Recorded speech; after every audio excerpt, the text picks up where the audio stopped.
One man is being victimized by our own government. One man whom they fear, yet whom millions love. One man who is willing to take the poison arrows of lawfare. One man whose voice has been taken away by a corrupt judge operating in a corrupt system. One man who has been ridiculed and insulted. One man who refused to back down. One man who refused to back down. One man who refused to back down. One man who stands between us and them. One man that wants to see America protected again. One man who wants to see America prosper again. One man who understands that a man is a man and a woman is a woman. One man who understands and protects the blessing of life. One man who wants to restore American exceptionalism. One man who once again wants to make America that shining city on a hill for all to see. A place where all the people of the world glowingly set their eyes upon. America. One man who unashamedly wants to make America great again. That one man is Donald Trump.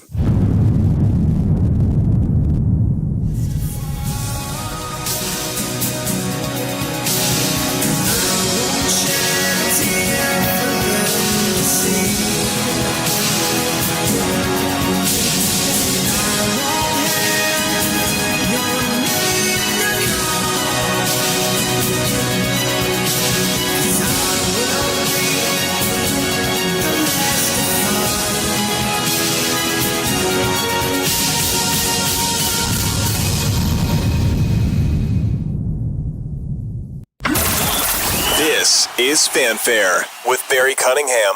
Of what this message says. In part, it is the very partisan message that calls out and blames Senate Democrats for the shutdown, saying the House of Representatives passed a clean continuing resolution.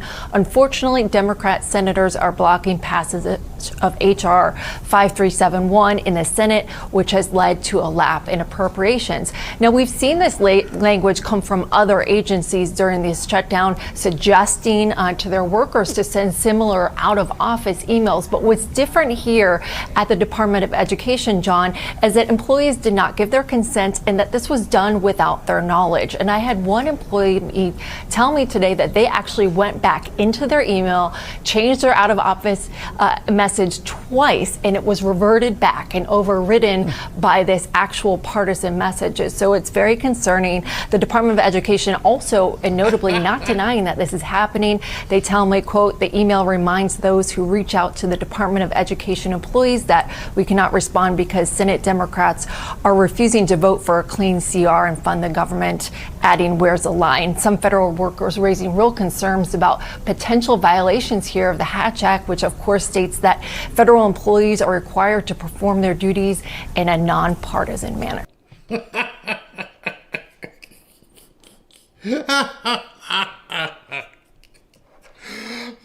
That actually made national news. Just let that sink in, everybody. They're mad because they couldn't change their voicemail. Their voicemail says something they don't like. And when's the last time you've ever heard of an employee needing having to give their consent about the voicemail that's on their company phone? They just actually said that. I mean, there's whole IT divisions at some of these companies that they do whatever they want. They monitor your email. They check your voicemail. And that was a CNN story. Oh my, people are changing my voicemail. And I tried to change it and they changed it back. What am I going to do?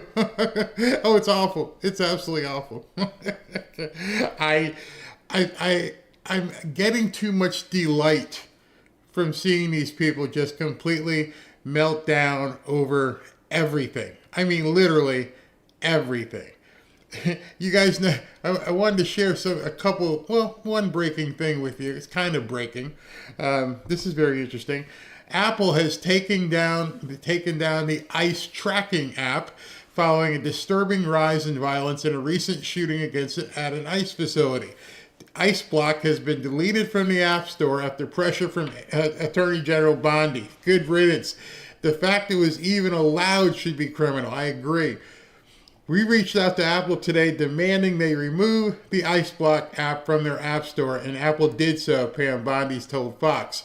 ICE Block is designed to put ICE agents at risk just for doing their jobs, and violence against law enforcement is intolerable. It's an intolerable red line that can't be crossed. This Department of Justice will continue making every effort to protect our brave federal law enforcement officers who risk their lives every day to keep Americans safe.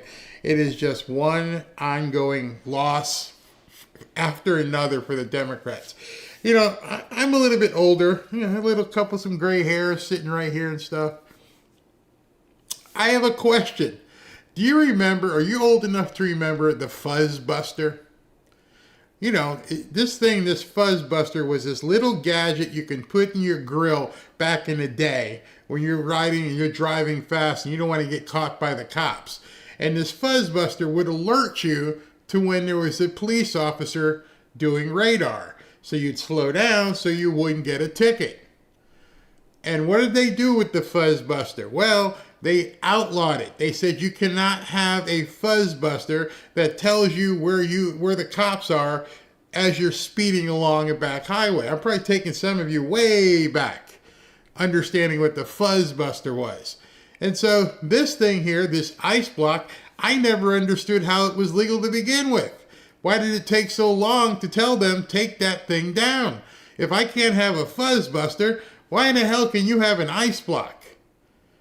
The only reason for that, and I wasn't looking to cause any problems with the cops, I was merely just trying to speed along in the car. I had no intention. If I got pulled over, you got me. And then, I don't know where you guys are from. I'm from Connecticut.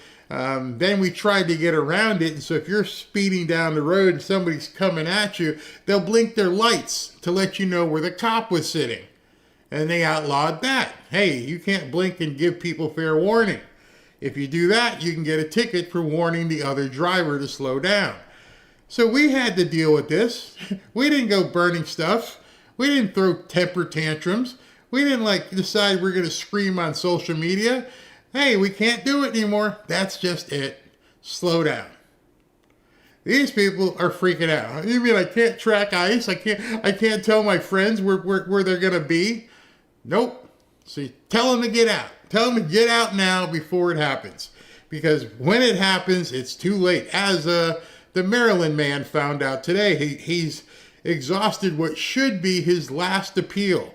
And so he's about to be the Uganda man. I hope they do send him there. I hope they send him to Nairobi or something. Can you imagine how much money has been spent on the Maryland man? Insane amount of money just to protect this guy, to make sure that he didn't have to leave. Why? What was it about the Maryland man? Well, it's the same thing that's about all these people. So tonight in this Tonight Show, which I'll try to keep it a little bit brief because I got a late start. I'm actually liking these night shows, but between moving around and being a husband and owning the dogs, taking care of them, sometimes I get pushed a little bit later. But we're here. We're amongst friends. And I got some stuff here for you tonight. We're going to have some fun. I want to make the evening show a little bit more fun. Just to give you some housekeeping, I'm broadcasting on Rumble because I'm using a different stream software, so I can still get on Rumble, but I can't do the Rumble jump over until they do whatever they got to do to fix their platform so that I can do that. So as soon as I get the word from Rumble that it's all a go and they tell me just go ahead and fire away, I shall. All right, before I begin, I'm going to start doing things that otherwise too, is get my sponsor mentions out the way so we can get into the show. Big Ortho hates it when studies like this one come out. Every year, over 1 million older adults, that's me, ends up in the hospital from falls and injuries. That's not me yet. And for decades, we've been told the solution is simple. Take calcium, take vitamin D. But here's the truth they don't want to talk about. A massive meta-analysis of clinical trials proved that calcium, vitamin D, or even both together did not benefit bone health in older adults. And it gets worse. According to Harvard research, men taking 1,000 milligrams of calcium daily were actually 20% more likely to develop heart problems. Gotta watch that calcium. Meanwhile, women are losing up to 7% of their bone density in just the first 5 to 7 years after menopause, which is why when you fall down, you gotta break something. When we were younger, we'd fall down, we'd just get back up. So no wonder the injuries skyrocket. But here's the big part that Big Ortho really hates. There's an overlooked nutrient hiding in plain sight that can help rebuild bone density. If you're a little bit older in age, you probably have had a bone density test. This one different nutrient can help strengthen your joints, and I'm saying this because I feel much better between a couple of different products that I'm taking, and my knees, everything's feeling better. And it even improves digestion, if you know what I mean. And all with just 5 grams a day. Doctors ignored it for decades. Now top health and anti-aging experts are finally sounding the alarm. And yes, the side benefits: stronger, thicker hair, smoother skin, healthier nails. Don't wait for a fall to change your future. Go to getnativepath.com/Barry to discover the truth. And right now, if you go to getnativepath.com/Barry, you get up to 45% off and a special bundle, and no code is needed. That's getnativepath.com/Barry. Spell it out for you. That GetNativePath.com/Barry. Check it out. I think you'll find if you're having some, joint problems, this may help as well. And it's all natural. It's politics, and they're doing things and asking for things that you wouldn't want, and most people that are sane wouldn't want, and patriots wouldn't want. They want illegal aliens to get taken care of with health care. And it's not, look, I have a bigger heart than they do, but it's not even that. Everybody in the world is going to enter our country and say, give us free health care, give us this, give us that. It's going to ruin all of the things that we have, all of the plans that we have. Obamacare was never any good, but it subsists, it's there. And everything will be destroyed because no country has enough money to take care of that. So they want the illegals. They refuse to get away with open borders. They want to do open borders. If they ever got in, they'll open up the borders. We have closed borders now. You only come into our country legally. But they would open up the borders in 2 minutes, and you understand it better than anybody because you've covered it so well for so long. Even though you're a young guy, you've covered it very well. They want transgender for everybody. They want men and women's sports. They haven't learned what happened in the last election. I think they forgot. And it's pretty amazing, actually. But in terms of the dollars or the money that we're talking about, they want us to take care of illegals. They want us to take care of people that can absolutely get a job. They're healthy and strong as you can be and young. And this is not what this was all about. All right, so in case maybe you don't know, today they had an interview on One American Network, OAN. I guess you have to have a subscription to actually see it, but I'm going to see if I can't get the entirety of the interview. The guy that's talking with President Trump is no one other than Monica Page's husband, Daniel Baldwin. Daniel is a journalist for OAN, and he got a chance to sit down with President Trump. And I've seen a bunch of cuts. Oh, wait a minute. Oh, wait a second. You're going to have to give me a minute because the full interview just dropped. So I am going to get that for you right now. Give me literally 1 minute to pull this in.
back to Fanfare with Barry Cunningham. So I was hoping that I'd have this interview for you, and literally as I'm sitting here getting his name and handle, I just saw the entire video drop. So we're going to play the entire video that Daniel Baldwin had with President Trump. Again, this is Monica Page's husband, and if you'd like to hit her up and say fantastic interview, because I think you're going to enjoy it, let's go ahead and play this. News of the day. The government has shut down for the first time since 2018, sir. Right. And what's fascinating about this situation is you have the House Republicans who have passed a clean CR. Right. Democrats voted for that back in March. They voted for clean CRs 13 times under former President Biden. So I want to ask you, in your opinion, what changed? Why won't they vote for it this time? Well, it's politics, and they're doing things and asking for things that you wouldn't want, and most people that are sane wouldn't want, and patriots wouldn't want. They want illegal aliens to get taken care of with health care. And it's not, look, I have a bigger heart than they do, but it's not even that. Everybody in the world is going to enter our country and say, give us free health care, give us this, give us that. It's going to ruin all of the things that we have, all of the plans that we have. Obamacare was never any good, but it subsists. It's there. And everything will be destroyed because no country has enough money to take care of that. So they want the illegals. They refuse to get away with open borders. They want to do open borders. If they ever got in, they'll open up the borders. We have closed borders now. You only come into our country legally. But they would open up the borders in 2 minutes, and you understand it better than anybody because you've covered it so well for so long. Even though you're a young guy, you've covered it very well. They want transgender for everybody. They want men and women's sports. They haven't learned what happened in the last election. I think they forgot. And it's pretty amazing, actually. But in terms of the dollars or the money that we're talking about, they want us to take care of illegals. They want us to take care of people that can absolutely get a job. They're healthy and strong as you can be and young. And this is not what this was all about. No, it wasn't. And there was a lot of intrigue because you welcomed Hakeem Jeffries, Chuck Schumer, and you sat down with them and you heard them out. What did you learn from that specific meeting ahead of this shutdown, sir? Well, we got along very well. I learned that they were much different outside of the office because in the office they were total gentlemen. Outside of the office they get out to the press and they start ranting and raving. I said, are those the two guys that just left? They were very nice. We had a nice talk for an hour. And they went outside, and it was a different group of people. I mean, they're political people. One of the other things is fraud, waste, and abuse. They don't want to have anybody. I mean, the whole thing is crazy. When you find obvious fraud, you want to take care of it. Waste and abuse. And they don't want anything to change. And what that's going to do is ruin it for the people that are tax-paying great American patriots. It's not rocket science when you think of it. There was an OMB memo going around suggesting that there might be firings during the shutdown. Do you think that will happen if the shutdown goes for a little bit of time, sir? Well, there could be firings, and that's their fault. And it could also be other things. I mean, we could cut projects that they wanted, favorite projects, and they'd be permanently cut. So you could say, a lot of people are saying, Trump wanted this, that I wanted this closing, and I didn't want it. But a lot of people are saying it because I'm allowed to cut things that should have never been approved in the first place. And I will probably do that. One thing that you did when the government was open, though, sir, is you delivered historic tax cuts in under 6 months, fulfilling a major campaign promise. And you inherited an absolute mess of an economy. When you came in here, inflation was sky high, groceries were sky high, gasoline was sky high, electricity was sky high. You immediately delivered on no tax on tips, no tax on overtime, no tax on Social Security, making permanent the tax cuts from your first administration. Can you talk a little bit about how Americans are going to feel that in 2026 and how much better their financial situation is going to be because of the tax cuts that you got done so quickly? Well, first of all, we passed a bill that was the biggest bill ever passed in the history of our country. And it was tax cuts, and it was all of the thing, regulation cuts, which a lot of people don't understand are actually more important than the tax cuts in terms of jobs and everything else. But we passed a bill, we call it the big, beautiful, I call it the great big, but the great, big, beautiful bill. And we had fun with it, and all of a sudden we started to realize it really was a great, big, beautiful bill. And what's happened is we're getting the big, I don't have to go over them, you just went over some of them, but tax on tips and tax on Social Security and tax on overtime. There is no tax. And nobody can believe it even. And when we talk about the kind of things, most importantly, we got the Trump tax cuts from the first administration, my first administration.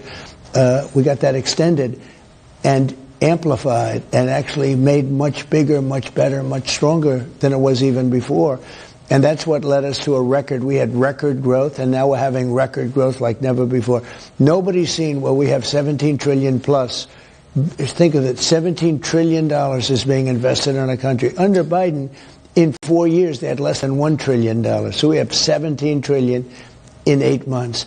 And I think there'll be an explosion of success in the country like we've never had before. You talked about the growth. That's been a key word throughout this administration. So you talked about how much we want to grow the economy. The numbers back it up. Q2 GDP was revised up to 3.8%.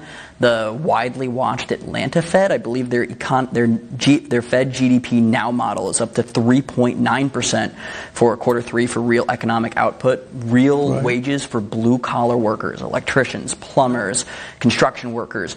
It's growing at the fastest clip that it did in 60 years, sir. So when you take about all these really, really positive macro numbers, how will it make people's lives in Michigan, Pennsylvania, Wisconsin, the Rust Belt? How will it improve all of their lives? How will they feel these types of numbers in their own personal situation? The fairest question of all, it's called jobs. They're going to have great jobs. They're going to have the job that they wanted. They're going to be able to go out and negotiate the best deal they want to, and most importantly, they're going to have a job that they want and that they're good at. So we have factories opening up all over the country. We have auto plants opening up all over the country. Just today I read where Volvo said that because of the tariffs and because of President Trump and the victory that we had, Volvo's opening up a massive plant, which had no intention of doing. The president of Volvo said we had no intention of doing this, and now because of a couple of things, the election, but maybe most importantly, the tariffs. But the election was probably more important because without me, this wouldn't have happened. So we have all of this investment come in. But one thing that just came up as I'm walking into the room, this beautiful room in the White House where you sit and ask me very good questions, the trade deficit was cut in half. Nobody ever saw that. And it was cut in half because we're taking in hundreds of billions of dollars worth of tariffs. So the trade deficit in just a few months was cut in half. Nobody thought that would be possible to do so quickly except me. I mean, I did. I thought, frankly, I think you're going to see numbers. We are becoming a country that's so rich, so powerful. It gives us power, but so rich, and we can take care of people. We can take care of our people. We can help other countries, frankly. But the numbers we're making are nobody thought it was possible. Now they're all saying Trump was right. You mentioned the tariffs. You talked about how the tariffs, plus the big, beautiful bill and the tax cuts in there are incentivizing massive amounts of investment commitment. And no inflation. And no inflation at all. Inflation is completely stable. Yep. It's around target rate, and the country is ultimately taking in unprecedented amounts of tariff revenue, more than $200 billion at this point in time, sir. What do you believe this extra source of revenue can be put towards, and how big of a game changer is it for your administration? Well, ultimately, because we're talking about just kicking in. They're just starting to kick in. But ultimately, your tariffs are going to be over $1 trillion a year, in my opinion. We're going to do something. We're looking at something where, number one, we're paying down debt because people have allowed the debt to go crazy. But, with growth, with the kind of growth we have now, the debt is very little, relatively speaking. You grow yourself out of that debt. It's not a question of paying it. You grow yourself out. And the numbers are so much bigger than they ever were. The numbers we have now are bigger than they ever were. So when you have $36 trillion in debt a year ago or 2 years ago, and you have a lot less revenue coming in, then you have 37 or 38. It's not 38 yet, but it will be. And the numbers are so much bigger. All of a sudden, 38, you're under-levered, whereas for 36, you were highly levered. We're not highly levered anymore. Now, with that being said, we'll pay back debt, but we also might make a distribution to the people, almost like a dividend to the people of America. How much are you thinking for that, sir? Well, we're thinking maybe $1,000 to $2,000. Be great. Another way that Okay, sometimes I have to stop so you guys can, if you're tweeting or if you're chatting or whatever, that you catch something like that. So President Trump just said that he's thinking that it's possible that people would get a $2,000 rebate just from the tariffs and what the tariffs have brought in thus far. $2,000 per person. When none of the details, he just said, it's something I'm thinking about.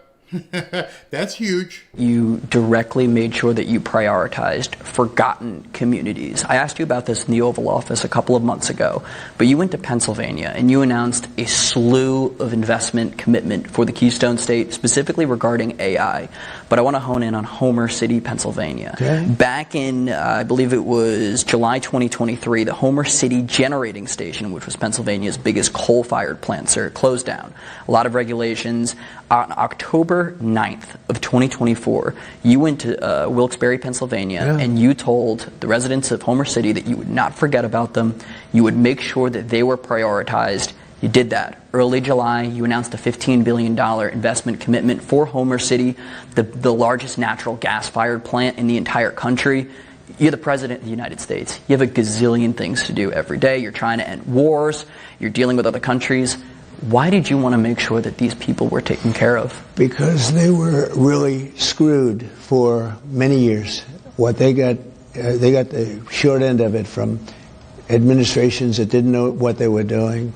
You could look at East Palestine. You could look in Ohio with what happened there. We took care of those people, and before that, Biden did nothing. He did absolutely nothing. Look at North Carolina, where they had the horrible. It was like a flood, massive flood. It was a hurricane, but it was a water hurricane. Nobody's ever seen anything like it, where land, big, beautiful pieces of land were out in the middle of a lake. The whole thing was surrounded by water that were devastated. I got in and we took care of North Carolina.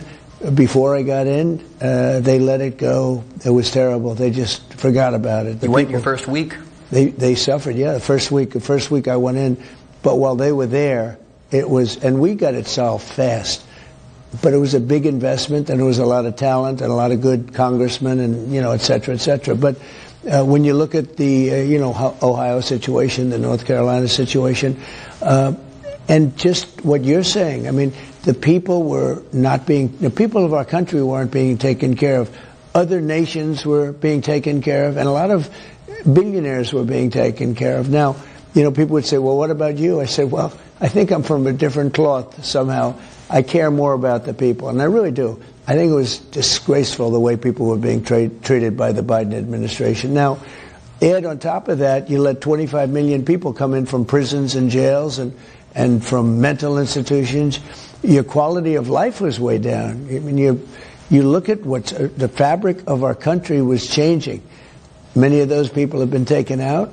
Many of those people were criminals, career criminals. When you look at what happened to D.C. and you look at before and after, it took us 12 days, intense, but it took us 12 days to fix D.C. At the end of a month, it's never been better than it is right now. And we're going to keep it that way. We're not going to let this go back. We had one of the worst crime-ridden places. Now we're going to Memphis, and we're going to Chicago. We're going to save Chicago because it has to be saved. So you are going to Chicago? We're going to Chicago. Have you settled on a date yet, sir? Pretty soon. Pretty soon. We've already been there. We've been there for 5 months with the FBI, just getting it ready for what we're going to be doing. You also announced that you would be sending the National Guard to Portland, Oregon, to obviously help protect ICE facilities. ICE agents have seen a 1,000% increase in assaults on them since January 21st of this year when you compare the same time of last year. Your Attorney General wrote in a memo saying that we've entered a new era of extreme political violence. Yeah. Do you believe that the presence of the National Guard and a lot of these Democrat-run cities is a major deterrent to the violent crime that has broken out? Well, the beautiful thing about D.C. is we showed it. In 12 days, it was almost gone. In 25 days, it was gone. And there is no crime. I mean, when I say no crime, there is no crime virtually in D.C. It's like a safe place. You can walk down with your wife, your beautiful new wife. Very nice. Congratulations. Who was also a very good journalist. And I assume still is, right? Still is. I hope she continues. But you can walk together, hand in hand, and you're not going to be mugged and all the other things that happen. We had many murders, over 11,000, I guess 11,888 murderers. People that were many people, more than one murder. I guess over 50% killed more than one person. These people were released into our country. They're not going to get better. They're not going to say, well, now I'm going to be good. They're killers and probably born that way, but you'll have to figure that one out for yourself. These people are out of our country now, a lot of them. We're looking for the rest. We know who they are, and we're coming to get them. But our country was was becoming, if I didn't win this election, we would have had a third world country. I really believe that. So now we have safe cities. We're going to have safe cities. We're going to be in Chicago. We're going to Portland, and now the governor's trying to keep us out of Portland. And where do these people come from? The governor says that, oh, Portland is just fine. And then you turn on the television, you see the place is burning down to the ground, and it has been for a long time. We're going to take care of Portland.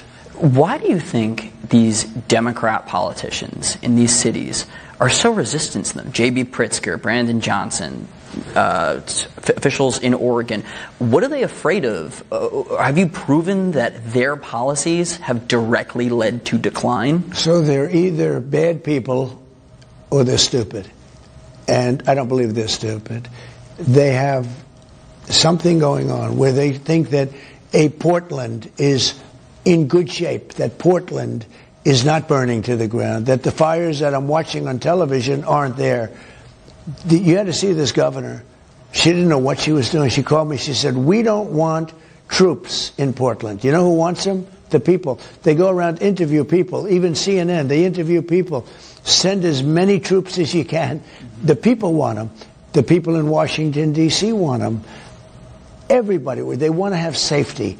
And if it means we put in National Guard, and I'd go a step further than that if I had to, but Chicago is a big deal. I mean, you're going to lose Chicago. We're not going to let that happen. Have you thought about other cities that you might go into other than Chicago? Any city that you see shootings, like Chicago, 5, 10, 11, 12 killings a weekend, and 38 people being shot. Think of that. 38 people being shot, 11 people dying. And this is all the time.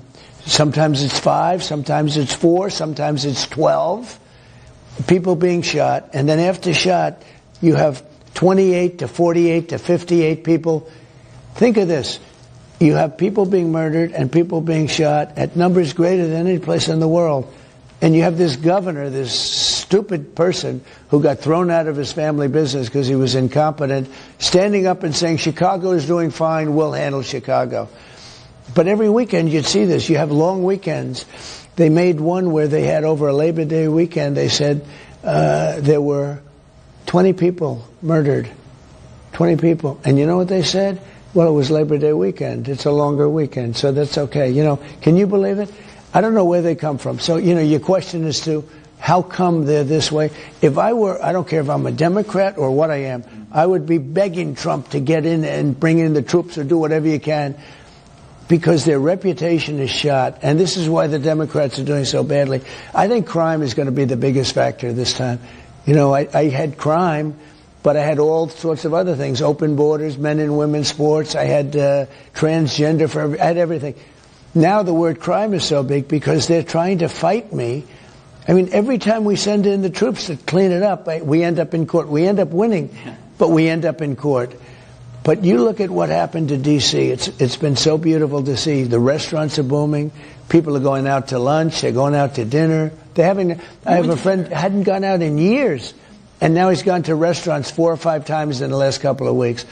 And he said it's so beautiful. You mentioned that crime is going to be a major factor. You got your tax cuts done in half the amount of time it did last time, sir. You did it in December of 2017. Now you did it before July 4th here this time around. Looking ahead to 2026, do you believe that your response to combat violent crime and the amount of tax relief and economic success you've had, do you believe that will be enough to help buoy Republicans in the 2026 midterms? I hope so. Now, the one thing that I worry about is that if you look over many, many years, I don't have the numbers, but the person that wins the presidency always seems to lose the midterms. I don't know why. It's crazy. Even presidents that did well, and there have been some, and I think we're at the top of the list in terms of doing well. Nobody's done what I've done. 7 wars. We put out 7 wars. Now it could be 8. So you reported it looks like the Middle East could very well be solved. after 3,000 years approximately. We're going to have more than Gaza. We're going to have Gaza plus peace, overall peace. That would be an amazing achievement. And then we'll get Russia taken care of somehow. We're going to get that. I thought that would be an easy one. That's been a difficult one. 5,000 people are being killed every single week. Soldiers, mostly soldiers, Russia and Ukrainian soldiers. But 7 different wars I ended, and it's soon going to be 8. And when you think about it, nobody's done anything like that. Then on top of that, we get you the largest tax cuts in history. People are doing better than they've ever done right now. We have no inflation. I inherited a mess, and now we have a country. I'll tell you, I was with the King of Saudi Arabia. He said, a year ago you were in a dead country, and now you have we're the hottest country in the world right now. We certainly are. And do you have any big plans for 2026? Do you plan on hitting the campaign trail at all and helping out some of the candidates? Could you kind of give us a little bit of an inside scoop on regards to your plans in 2026, I have big plans. I have big plans. I want to survive. That's one of my big plans. You look at what's going on, it's crazy. You know, the rhetoric that these crazy Democrats are using is very dangerous. They've made politics very dangerous, and you're going to be very happy with the job we're going to do. Well, it's fascinating you mentioned that rhetoric. Senator John Fetterman from Pennsylvania, he actually put out a thing on X saying, quote, unchecked extreme rhetoric like labels as Hitler or fascist will foment more extreme outcomes. Political violence is always wrong, no exceptions. Do you think he's right with that description? Well, he's right, and it can bounce back on the other side, too. You know, it's a two-way street, and it can bounce back the other way. What they're doing is very dangerous. It's very bad. And there probably hasn't been this kind of intensity, maybe in a long time in this country. And that intensity, that kind of intensity is very bad. They're using rhetoric that's very dangerous. And, you know, you have stupid people doing it, like Crockett. She's a low IQ person. And others that are not smart people. And then you have some smart people doing it, too. And those are the ones you have to be more careful of. So they've got to stop it. They've got to stop it fast. You actually just went to the memorial service out in Arizona for Charlie Kirk. The nation is still grieving. It will be grieving for quite some time. Thinking back on that service, what did it mean to you to be there? My wife obviously works for Turning Point, so yeah. it hits home quite seriously. What was that experience like for you? Well, as your wife knows, Charlie was a great guy. Charlie and I were very close. He was a big factor in our big win. I mean, he got a lot of, especially young people. I mean, it was like an army of people. And he was a believer, and I was a believer in him. And I think they're going to go on to very great things. He became almost bigger because of what this horrible thing happened. Who would have thought this would go? You know, they talk about chapters. He wanted to have 20,000 chapters someday. Somebody said they have 150,000 requests. Mm-hmm. So he would have been very proud to see, but it should not have happened to him. And his wife is great. Erica is going to go on, and I guess she's now the chairman, mm-hmm. and she's going to go on, I think, to great success. He always used to say she's very smart. He loved her a lot, but he said she was very smart. So we're going to find out, and I think she's going to do great. I want to call back to 2016 real quick. What's fascinating about 2016, it was during one of your debates with Hillary Clinton. She was asked to give you a compliment, say something nice about you, and she said that your children specifically reflected very well on you as a parent. You met my wife. We're actually expecting our first child next year, so I wanted to wonder if you could give us and the million other couples here in the United States some parenting advice. Well, I know both of you, and you're both outstanding, and you're both very smart, and you're going to have a country given to you. You know, you're only sort of as good. You can be great, but if you're born in the wrong country, it's not so easy. You're going to have a great country again. We have a country that was really a sick country, and we're getting better very fast, a lot faster than people could have imagined. You know, as I just said, we're the hottest country anywhere in the world. So you're off to a good start. You just want to be good, solid. I always tell my kids, I always told them, no drugs, no alcohol, no cigarettes. I'd add in cigarettes. No cigarettes, it's good. But I'd say that all the time. And Ivanka sometimes would say, Dad, stop saying that. I'd say it all the time. I've seen people, wonderful families, you know, so much problems with drugs and alcohol, but drugs pouring in. You didn't have that years ago. And I just put it in my kids' mind. You got to stay away from drugs, alcohol, stay away from cigarettes. I think it's so important. And obviously, you know, you're going to have smart children and all that stuff, but education's so important. all of those things. But I've seen very smart families, very brilliant children. They get hooked on drugs, they don't have a chance. So keep them away from the drugs and keep them away from the problems. And I think you're going to have a great and successful marriage and life. And I congratulate you and your wife. You're both incredible. I've seen your face so much asking me questions, sometimes good ones, sometimes bad ones, sometimes tough ones, right? But the country's doing well. I really think we're back. We're back. A big thing is crime in our cities, and we're solving that. Nobody thought, I didn't even campaign on that, but that's now a campaign factor. But people living in New York and Los Angeles wouldn't even be there now if I didn't send in the troops very early, because that was a riot, that was an insurrection. But you look at Chicago, what's happening. We're going to give you safe cities, we're going to give you a great country, and you're going to have a great family. Mr. President, thank you so much. Thank you very much. You're always generous with your time. Thank you. Thank you, Daniel. You ever see something you like or think you like and say, yeah, that's me? That's exactly how I felt when I first saw the Trump Never Surrender gold sneakers. Now, I know some of you have seen the high tops I've shown before. They're around here somewhere. But let's be real, high tops aren't for everybody. Sometimes people like regular sneakers. That's why I'm just as pumped about these new ones. They're more casual, more wearable, easier on your feet, and just as bold. Sneakers you can throw on every single day and still make a statement. And trust me, these aren't just shoes. These are conversation starters. The gold shine, the red, white, and blue accents, you're literally wearing your American pride right there for everyone to see. And let me tell you, nothing shuts down a woke lecture faster than walking in with these bad boys on your feet. But here's the thing, they don't just look good, they actually feel good. They're very comfortable, durable, they're lightweight, and these aren't the kind of sneakers you're going to leave in a box in your closet or so just tossed in some old worn out shoes you've been wearing holes in, and get yourself a pair of these bad boys right here. The best part, the message, never surrender. Every time you put these on, it's a reminder, stand strong, don't back down, keep fighting for what you believe in. They also make the perfect gift. We all know someone who'd flip out if they unwrap these, whether they are a diehard Trump supporter, a collector, or just someone tired of wearing the same shoes as the 20 other people in the room. Head to themagaoffers.com/Barry15.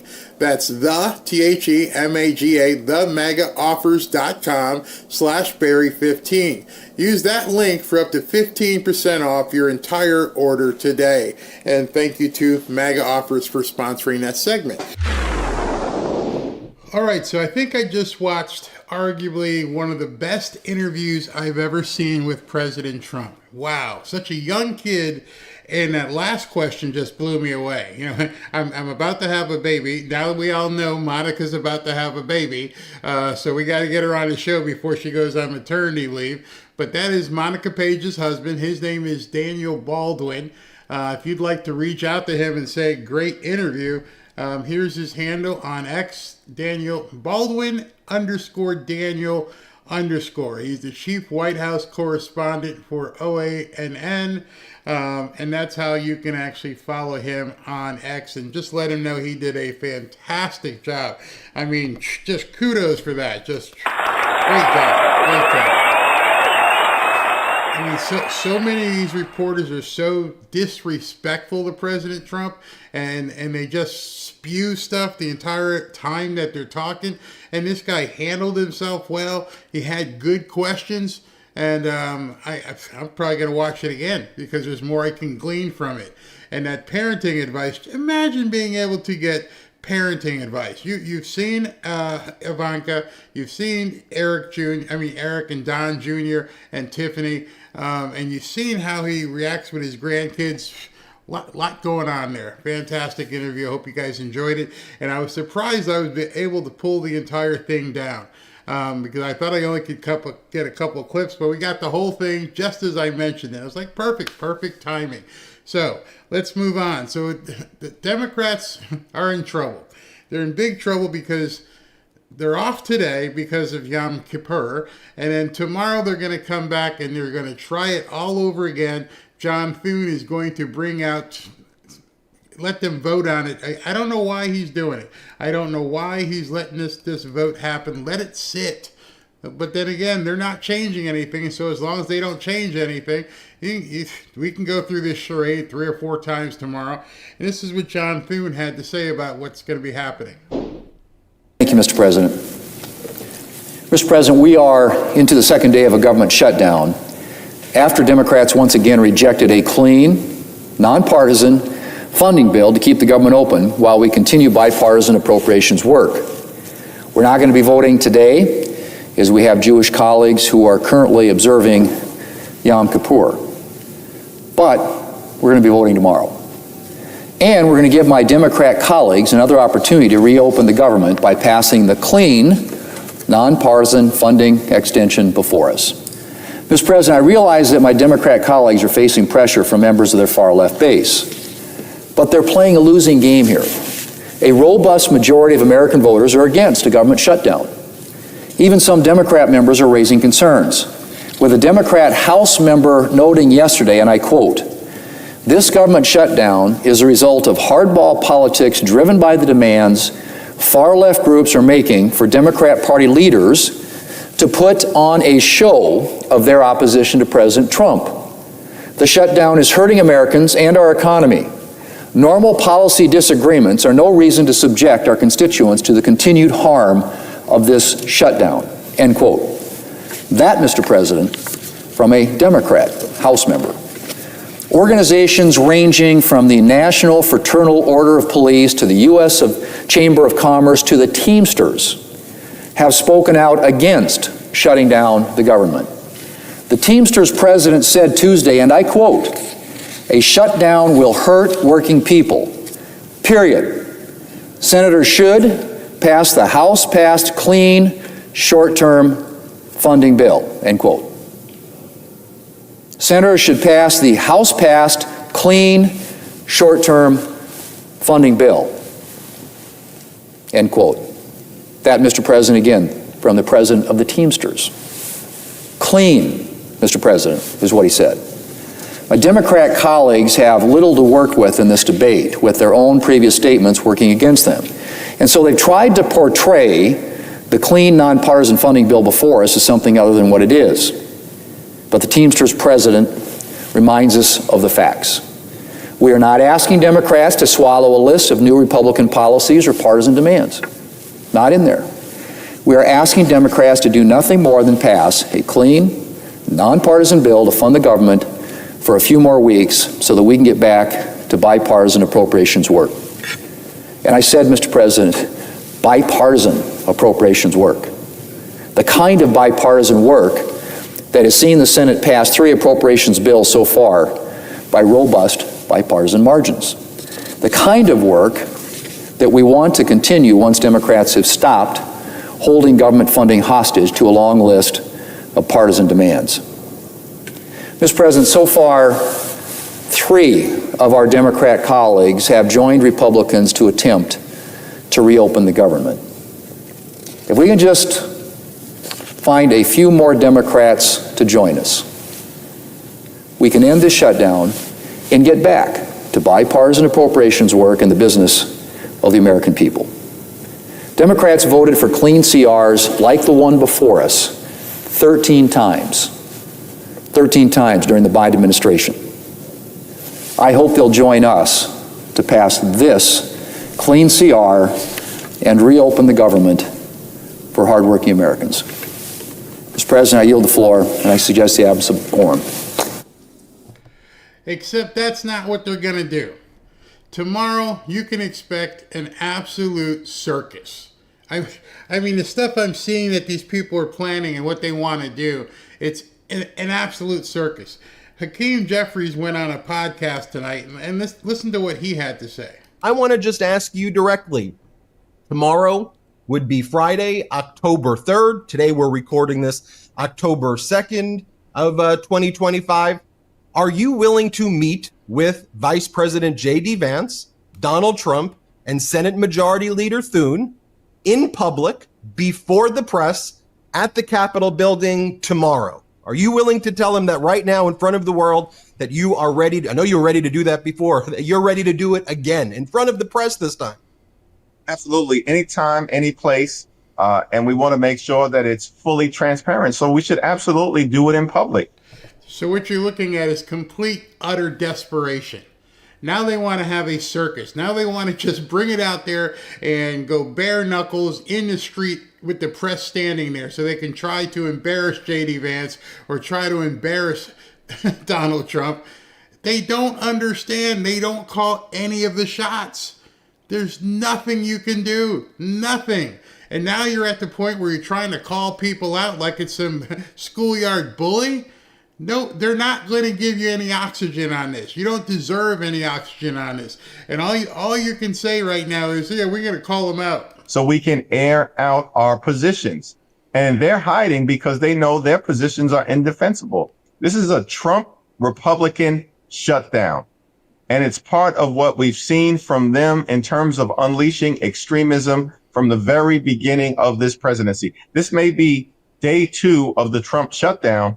It's, I think, day 256 of the chaos that Donald Trump has unleashed on the American people. Nobody cares what you have to say. At this point, this is not the way that you go about trying not to get your butts handed to you. Like President Trump said during the interview, notice when he said that, he goes, when they came into the office, they showed a great deal of respect. They were quite deferent. They were polite. And then they go out the office and they start saying and calling people names. So what you're saying is you guys are two-faced.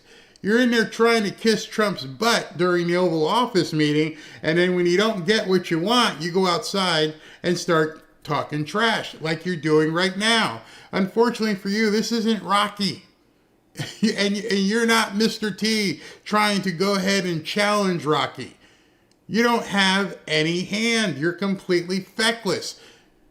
And if I were you, I wouldn't be doing these stunts. I would be seriously sitting down and trying to figure out what exactly you have to do to make this work.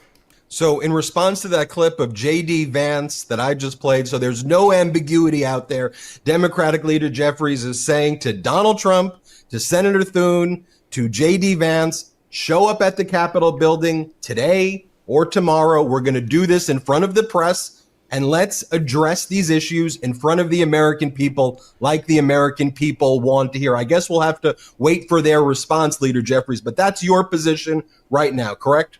That's my position. And we'll even let Mike Johnson into the meeting as well.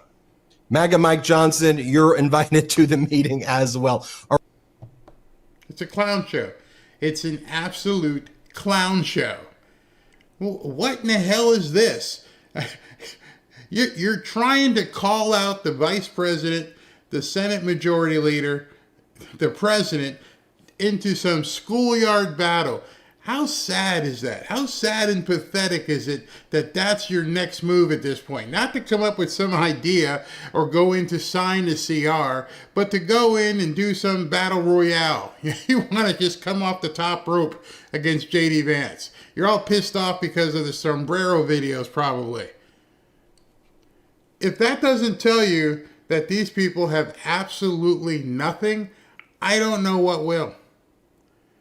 That should be the cherry on top of everything right now to let you know they've completely abdicated any power. They can't do anything. And now you're out there trying to be a sideshow.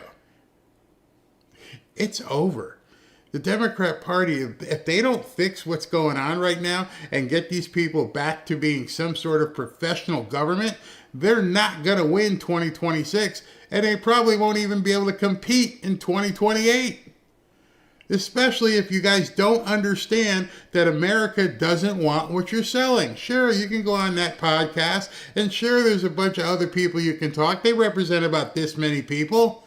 They're communist. But if you want to talk to me, if you want to talk to people like in this audience, you've got to say, what are you going to do for Americans? Even right there, when you had the opportunity, you're on a left-leaning podcast, which, by the way, they were complaining about podcasts as recently as this afternoon, but you're on a left-leaning podcast right there. You could have said what you have in store for Americans.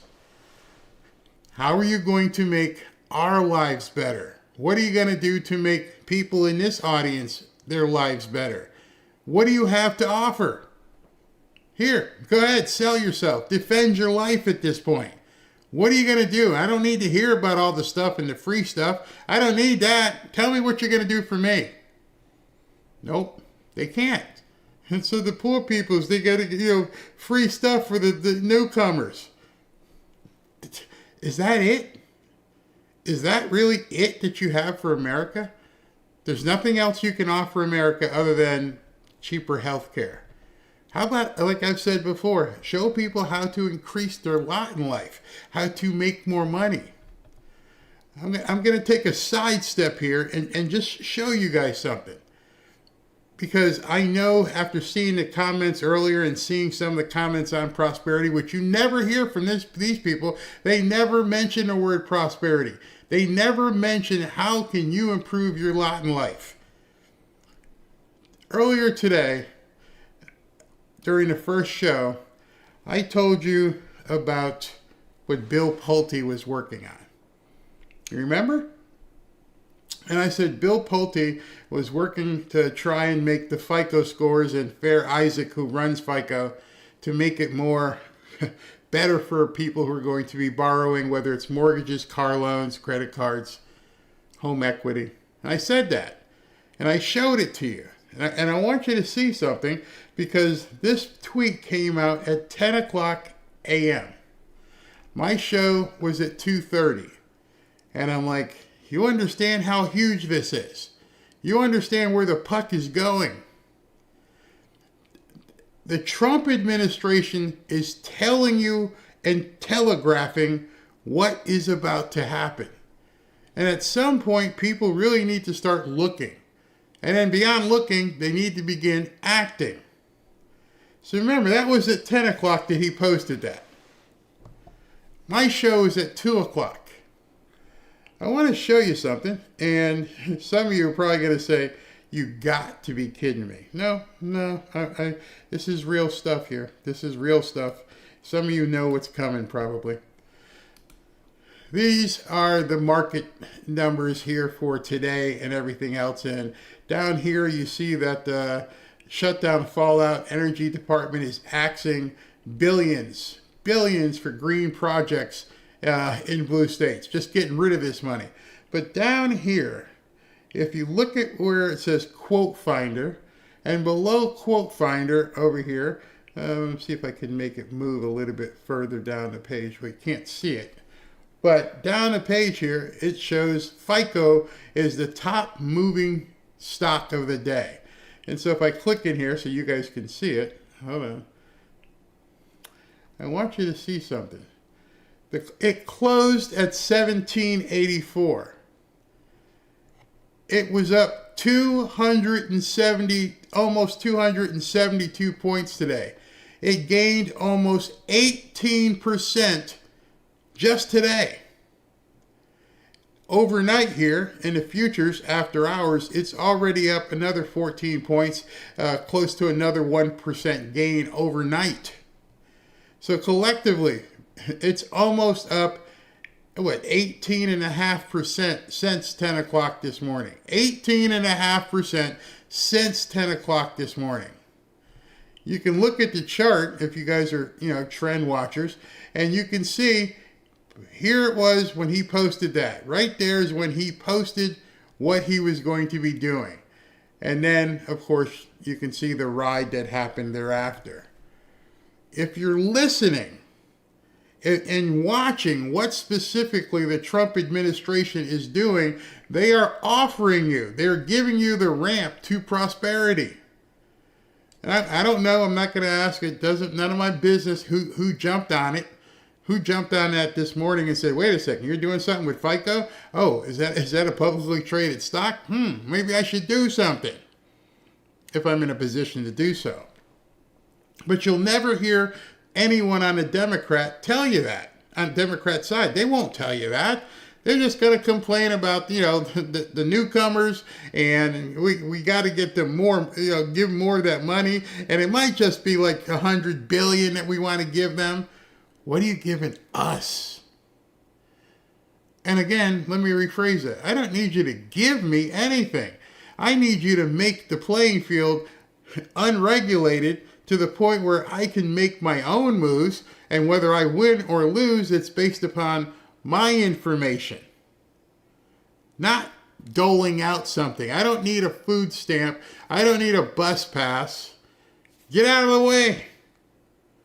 And so if you're a Trump supporter and you're not listening and watching intently as to what people say early in the day, where they're going, watching that puck, understand skating. Oh, wait a second. And I spent a good amount of time this morning telling you about FICO. And some people were like, Barry, can you just move on? And I'm like, you're not seeing this, are you? I don't bring this stuff up just to say it. I'm trying to give you breadcrumbs as well. I'm trying to let you know, ding, ding, ding, ding. Hey, there's a chance here. Ting, ting. Look, go research.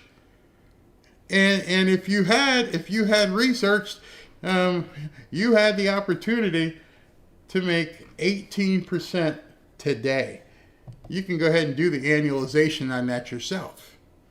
18% today. Is it always going to be like that? No. But the more you start training yourself to say, what did he just say? What did this person just say? They're going to do what? Just saying. Just saying. You can watch this stuff. And that's why he said earlier, I'm like, you guys, everybody jumps on Fox or looks at CNN or MSNBC. And I'm like, this is the site that I check early in the morning. This is where I go to see what in the heck is going on and what are they doing. So the lead story right now is the shutdown fallout. Energy Department axes billions of green projects in blue states. Scott Besson says the U.S. GDP could take a hit from government shutdown. The government shutdown is likely to cement additional Fed interest rate cuts. Oh, wait a second. What? Wait a second. Oh, the government shutdown, let me go ahead and move that over. The government shutdown is likely, why is that not looking so I can fix this? Okay, let me bring this closer so you can see it. Is likely to cement additional Fed interest rate cuts. So now you know there's a meeting coming up where they're going to be talking about Federal Reserve interest rates, and because of all this, it looks like they're going to drop it again. If any doubts remain about whether the Fed will be lowering its key interest rate, the budget loggerheads a few blocks away in the nation's capital may have cemented the move. Markets have priced in 100% probability, can't go much higher than that, 100% probability of an October cut and an 88% chance of another cut in December. So as you're looking at that, and you're like, wait a minute, money is going to be cheaper in October and even cheaper in December? So maybe I should get my score up and my credit in place, because maybe I can look at making that purchase in January or February or even March, because the interest rates are going to go down. But if you don't read this stuff, you don't realize what's about to happen. You can't make any moves. So, hope that was okay. You just got to know what you're seeing, what you're hearing, watching, because you're paying attention to some crazy stuff. And President Trump is out there trying to make your life better. The Democrats are just going with the same old playbook, and it is the same old playbook. There's nothing new about what they're doing. Must be addressed. The bill also says, quote, every individual who is a resident of the United States is entitled to benefits for health care services under this act. Not every individual who's a citizen, but every individual who's a resident. Mm-hmm. So you support giving universal health care, Medicare for all, to people who are in this country illegally? Let me just be very clear about this. I am opposed to any policy that would deny in our country any human being from access to public safety, public education, or public health, period. If she had been elected, we'd have been screwed, period. And so that was obviously prior to the November election, and these Democrats have not changed at all. They are still running the exact same playbook. We want to give free health care to everybody. Everybody. It's insane that they didn't learn anything from the loss. They didn't learn anything from the shellacking. They're going right back to where they were. It didn't work with Kamala. What makes you think it's going to work now? Oh, that's right. You don't really care that it's not working because what you're trying to do is drum up publicity, trying to change the way people think, not the way people actually act or what they need. You're trying to do this false sense of, people, the public, they're in the streets. Here, listen. Dynamic, and given the way that the president has been tweeting memes about you, has been, in your words and the words of Democrats, already dismantling healthcare, what makes you think that he will negotiate anything? What makes you think that he and Republicans will cave to you? Public sentiment. At the end of the day, the public knows that Donald Trump and Republicans have shut the federal government down, and that they're continuing to engage in the chaos and the cruelty and the corruption that we've seen from this administration from day one of the presidency. Again, this is... So he just told you what his plan was. Hey, great question by the reporter. Hey, what makes you think President Trump is going to even negotiate with you? Newsflash, they're not. But what makes you think that? Do you have something to offer? Nope. Do you think you can come to meeting to the minds? Nope. What makes you think Trump wants to negotiate with you? Public pressure. Oh, that's where you are? We're just going to, call him out and we're going to scream and have a tantrum. That's it? That's your plan? That's the Democrats' plan? Just rile people up? Good luck with that. This is the first week of their shutdown, but we've had months of chaos and cruelty unleashed on the American people. And the American people are paying close attention. And they know that it was Donald Trump and Republicans who have shut the government down. They also know that House Democrats are fighting and Senate Democrats are fighting to protect the health care of the American people. You got to come up with something other than that. The American people are not going to react to the fact that you're fighting for health care. What happens to the millions, tens of millions of people who work, who actually pay their own bills? What about those people? What about people who own businesses? What about people who invest in businesses? You're looking at this small segment of society and you're pushing your chips all in. I could not think of a worse marketing strategy in the world. Catering to the smallest market is going to get you a declining size of the population who want what you have to sell. Every restaurant, every fast food restaurant, they know the food isn't that healthy. You know the food isn't that healthy. But you will stop at a McDonald's or a Burger King if you're on the road and you just need something quick to eat. And they realize there is a bigger portion of people who are kind of not so worried about their health that they would never eat that crap. The health nuts that are in the gym and working out and doing everything and eating right, they're not going to touch that. So we're not going to market to them. We're going to market to this giant group over here. Everybody always wants to market to the bigger group. Nobody ever says, you know what? Let me just find this really small niche of people and let me go all in on serving just these people. They can't afford mortgages. They don't afford cars. More than likely, they don't have credit cards. But this is who you want to cater to, and you're thinking that you're actually making an impact. Maybe do some research and find out how many people who you're talking to. It's not working, bro.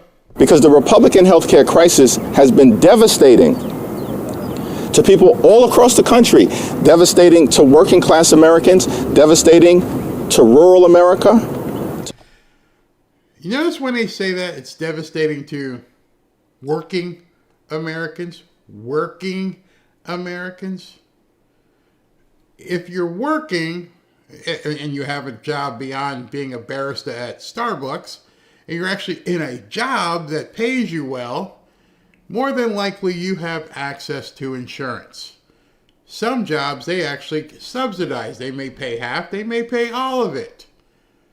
So who are you talking to? He's talking to the newcomers. He's hoping that there's enough people who aren't supposed to be here that haven't been deported yet can get out there and do what? Because if we know they can't vote, why do we care what these people think? But and so their message is so convoluted because they're talking about this, but then they're talking about working Americans, which they're not. That's why. Urban America, to the heartland of America, to small town America, and to black and brown communities all across America. Oh, all right, we can stop now. I just realized who he's talking to. I just realized who the Democrats are talking to. How do you guys feel about that? Just want to let you know, you just found out that the Democrat part of our government is only interested if you're black or brown. Everybody else, have at it. I cannot believe he stood on the steps of the Capitol and actually said such stupidity. Black and brown. What about those of my friends or family members who aren't black or brown? What if some of them, I don't know, are white? His words, not mine. Black or brown, that's what we're in it for. Now you've taken that marketing and shrunk it further. It's not just people who have financial issues, it's black or brown people who have financial issues. You poor or white people, sorry, got nothing for you.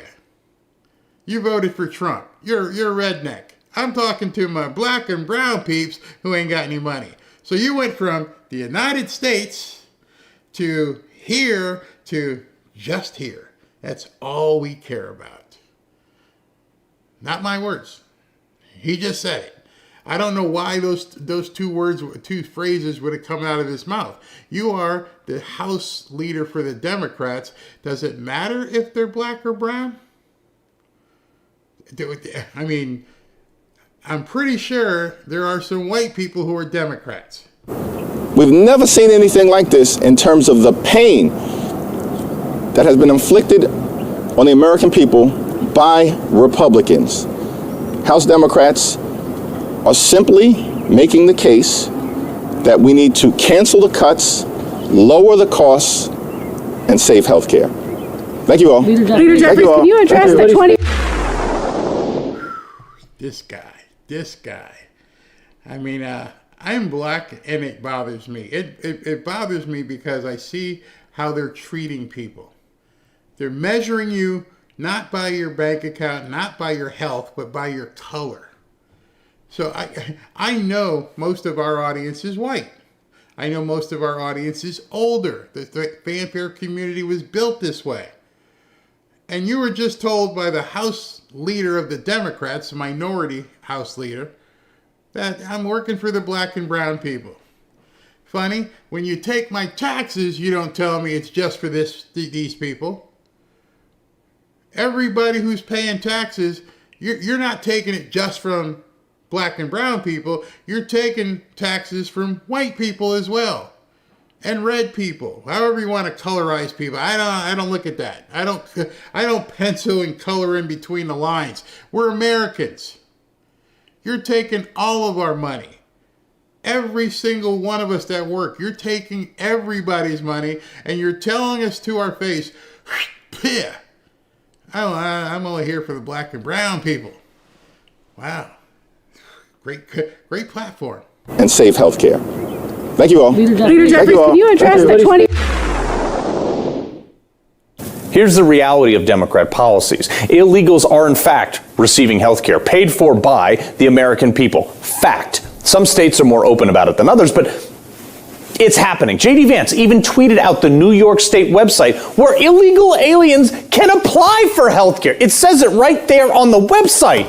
And Even the places that aren't openly funding it by allocation are funding it through subsidies anyway. If an illegal alien gets hit by a bus, they are taken to the ER where they receive life-saving care until they are able to be discharged from that hospital. Who do you think pays the bills for that? It's sometimes hundreds of thousands of dollars. Probably not them.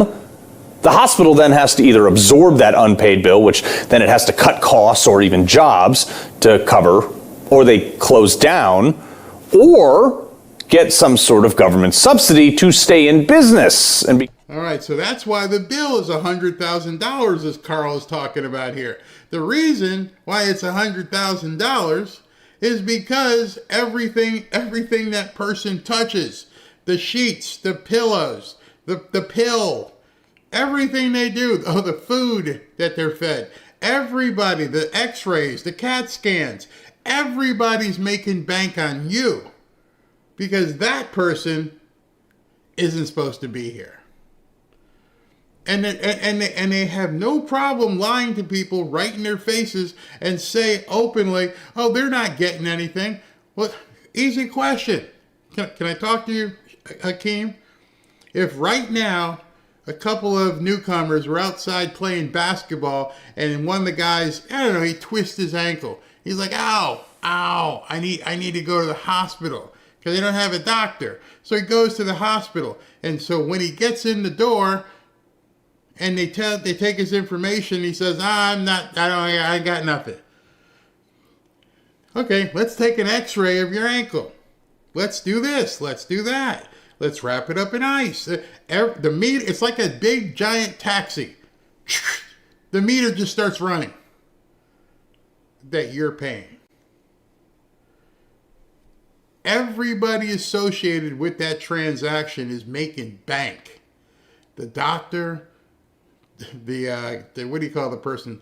A radiologist who's taking the x-ray, the person dispensing the medicine, the nurses who are giving the vital signs. Everybody's getting paid for the minute that person walks in. But unfortunately, you're not. You're just paying the bill. And that's what they want. Because, people like having their hospitals open, the government always bails them out, which is in fact paid for by tax dollars. Ipso facto, illegal immigrants are getting your tax dollars, one way or another. One way or another, they're getting your tax dollars. So if we all know this, and at this point you guys should all know because we've been talking about it for 3 days now, or 2.5 days, they're taking your money. But unfortunately for them, something happened today that exposed something even worse. I want to show you that worst part that happened today. People started figuring some things out. And as they began talking about it, it just started snowballing. And the first person I had seen early this morning was Gunther. He goes, remember when the Democrats told you that the newcomers weren't getting Social Security? Remember that lie? Remember the lie when they said, oh, you can't do this. You can't get Social Security. You can't get Medicaid. But now we're finding out, well, actually, some of us already knew. Now it's made its way to the mainstream. A gentleman by Steve said this. We're told on a regular basis that Social Security is nearing insolvency. Doge exposed that almost 4 million newcomers received Social Security in the 4 years of the Biden regime. If each newcomer received $2,000, that would mean almost $2 billion of your money was paid out to newcomers each month. Why hasn't anyone been arrested? That's a good question. That is a very good question. I want you to look at, let me look at this and see if that number I was going to show you. And so anyway, these numbers about Social Security are being talked about now. But I'm going to direct you to something that if you were following me or watching things on my channel, you probably saw this, I don't know, close to 5, 6, 7, 8 months ago. And a lot of people just didn't talk about it. It didn't add up. But now with everything you're seeing, we need to revisit this and realize that Elon Musk and Doge gave you this information, and now it's been ignored and mothballed so people don't have any idea what really happened. How millions of people who aren't supposed to be here have been stealing your money. Yeah, this is a mind-blowing chart. Yeah, this literally blew us away. Like, we went there to find fraud, and we found this by accident. And this isn't political, by the way. My parents are immigrants. Yeah, this country's been great to us. My brother and sister all born in Spain. I'm pro-legal immigration. This is not political. This is not political. This is about America and the future of America.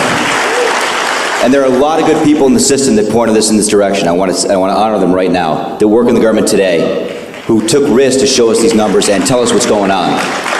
Yeah. So I want to stop for a minute. I want to honor those people today. Very good people. Very good people. I have been from D.C. to Social Security offices to the border to track this down, and very good people have helped us along the way. I want to thank them. Yeah. This number, what this is when you come in the country, if you're illegal, there's a couple ways to come in. You come in through a port of entry, and you can tell them you're afraid, and they'll give you an asylum case. You'll get an interview, then you get in. That's one way to do it. Another way to do it is to just go to the border. Literally, this happened. I talked to Border Patrol myself. Elon was there too. I went to Laredo, and I went to Bronzeville. Elon went to Eagle Pass.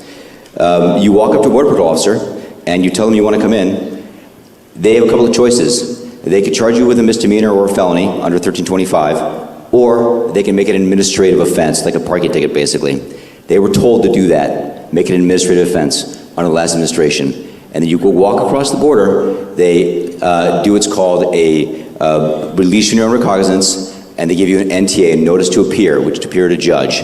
The wait times on... Just wanted to stop for a second. You notice what he just said. They were told by the Biden administration to give an administrative violation. That's why so many of the Democrats and all their talking points are, hey, it's not a crime. It's just a administrative offense. It's not a crime. It was not a crime because Biden and his, well, it wasn't Biden, but somebody said don't charge them with a crime. Give them an administrative violation, and then give them a notice to appear in 3 years or wherever. Basically, just let them in. And that's why so many Democrats talk crap right now by saying it's not a crime when it most assuredly is. Judges are like average 6 years. Look at Grok, you'll see it on immigration judges. There's only 700 of them. This is 5.5 million people, okay? So what happens then? Once you're in the country, and you got asylum through one of these pathways, and we map the whole thing out, you can apply for a work document. You file a 765, it's the work form. You get this form called the 766, that's the authorization, and then Social Security Administration automatically sends you in the mail your Social Security number. No interview. No ID. This is worth just reiterating. It's not people sometimes think that under the Biden administration that he was simply asleep at the switch. He wasn't asleep. No. They weren't asleep at the switch. It was a massive, large-scale program to import as many illegals as possible, ultimately to change the entire voting map of the United States and disenfranchise the American people and make it a permanent, deep blue, one-party state from which there would be no escape. Look, if I hadn't seen this myself, I'm not sure I'd have believed it. I went through it myself and mapped it, and Elon is right. This is true. The defaults in the system, from Social Security to all of the benefit programs, have been set to max inclusion, max pay for these people. Max inclusion, max pay. It's not supposed to be this way. They weren't supposed to get Social Security numbers. The Social Security number, once you got that, gives you the opportunity to do so many other things. Those of you who've watched this channel for a while, you may have forgotten that video. You may not remember. Wow, I remember seeing that. What happened? Why did it stop? Why did people... Well, we don't think it stopped. Well, I don't think it stopped. I think it got faded away, and Pam Bondi and Kash Patel and Bongino have been going through this. This isn't something that Trump would have just said, let's just put it on the back burner. It's not that important. How do I know that? Because everyone has been saying, how are they finding these people? How do they know this person is showing up at court? How do they know anything about where to look? Is because they have Social Security numbers. I don't know if the light bulbs went off on you, like, wait, how are they getting hold of all these people that they have to deport? How are they showing up at the car wash? How are they knowing where to go? Well, I think a lot of it has to be traced back to the fact that a lot of them have Social Security numbers that were given to them. And so this kind of went by the wayside, and nobody in the media is talking about it. Nobody. And you may not remember it yourself, but now you're sitting here pissed off going, you got to be effing kidding me. We were told that couldn't possibly happen. Mm-hmm. And minimum collection, that's what's happening. We found 1.3 million of them already on Medicaid, as an example. We've gone through 1.3 million on Medicaid. How long have they been on there? How much have they drawn? Remember, I don't know, again, if you haven't seen this, you're probably sitting there going, oh my gosh, oh my gosh. And if you have seen it, you're still probably going, oh my gosh. You can hear the people in the audience. They're like, what? Every benefit program we went through, we found groups from this particular group of people, this 5.5 million people in those benefit programs. And then what was really, really disturbing us was why. We're asking ourselves why. Right. And so we actually just took a sample and looked at voter registration records. And we found people here registered to vote in this population, yes. And who did vote? And we found some by sampling that actually did vote. And we have referred them to prosecution at the Homeland Security Investigation Service. All right, so there. I forget when this was published, but they referred these people to Homeland Security. So Elon and the big balls and everybody from Doge and Antonio here, they found this. This was a huge, huge exposed thing that they put together, and they said they referred it to prosecution. So how many of these people that Tom Homan and Todd Lyons and everybody are chasing around are people that pretty much are low-hanging fruit?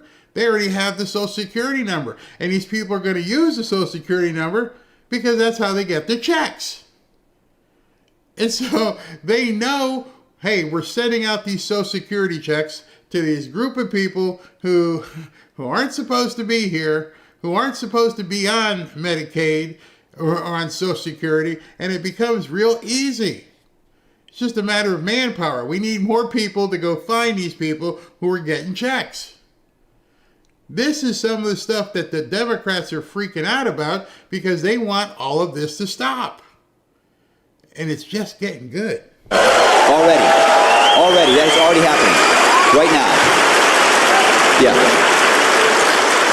And the truly disturbing thing, though, I just want you to know this, a truly disturbing thing to me, and the darkest thing about this to me, the voter fraud is terrible, but the human tragedy this created is extraordinary, because what you don't understand, and people don't know, and Americans need to know, that's why I'm here, is that human traffickers made $13 to $15 billion off of this, okay?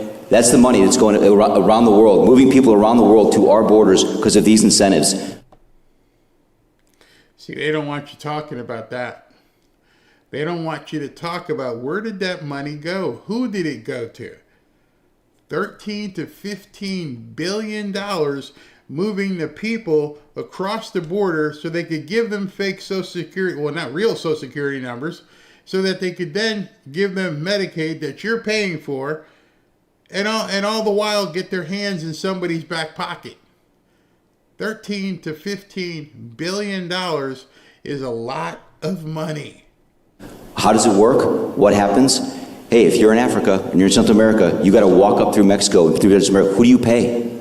You pay the narcos, you pay the traffickers, right? And we were told by ICE, it's between $20,000 and $500, depends where they pick you up, to walk across all those countries and get all the way up to the border. Where's that money goes?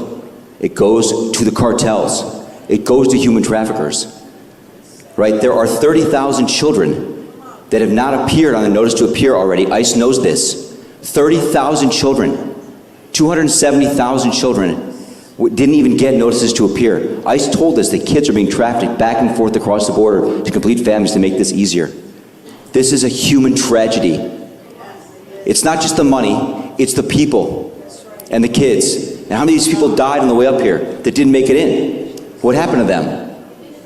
We created this system here that created an incentive for people to come and be taken advantage of by these traffickers. And how do you think they get paid? Well, you're in Africa, Central America, you got $20,000 or $10,000 or $5,000 to pay these traffickers? No, you don't. What happens? You come in, then you owe them the money. You're an indentured servant. If you don't pay them, what happens? What do? They kill your mother, they kill your brother, they kill your family. What happens next? That's what we discovered. And I have to tell you, it's tragic to me. The tragedy, the human tragedy this created is extraordinary. That's the real problem. This is America. We don't do this here in America. Yeah. We don't do this here in America. So obviously you know who Elon Musk is, but you may not know Antonio, and he's a billionaire as well. And you can see the emotion that welled up in him. He didn't need to be doing this. He didn't need to be seeing this data and uncovering all of this. So it just tells me there is so much happening behind the scenes. We're not privy to it. But it's all interrelated to what these Democrats have been doing and what they've been trying to do and what they want to continue to keep doing. It's not just about Medicare for black and brown people. It's a whole lot of money that they no longer have their hands on. Incidentally, President Trump announces today that he's basically got a armed conflict with the cartels. So in addition to the drug interdictions, I'm pretty sure they're turning off the spigot of people as well. So if you step back and look at the entirety of what's going on, you can see that the obliteration of the deep state is happening on many different levels, in many different locations, with many different agencies all doing their part. The Democrats won't survive as a party to 2026 if they don't do something, and they know it. They're running out of money. The media, nobody listens to them anymore. They can't stop people like me, and they can't stop you from talking. They can't stop you from going on X and saying what you want and showing people, asking questions. Hey, Hakeem, what's going on with this? You want to come out into an open public forum? Let me know when you want to do it. I'll be there. Bet you won't answer my questions. Bet you won't ask your questions. We're going to call you out on your lies. Where are all these kids? What did you do? Or what's you're telling me you wanted to take $600 from people's Venmo accounts and you got 10 and $15 billion floating around? Come on. Come on. But I'm sure they have a different way of protesting. They're really going to take to the streets. You know, like this protest. Radical leftists are organize a naked bike ride in response to Trump's National Guard deployment to Portland to protect ICE and its illegal alien detention facility. That'll work. That would probably work. I don't want to go and see some of these blue-haired, nose-ringing people riding naked on a bike. Save that. And then see if you can get like one of those helicopters that drops water into forest fires. See if it can drop some disinfectant.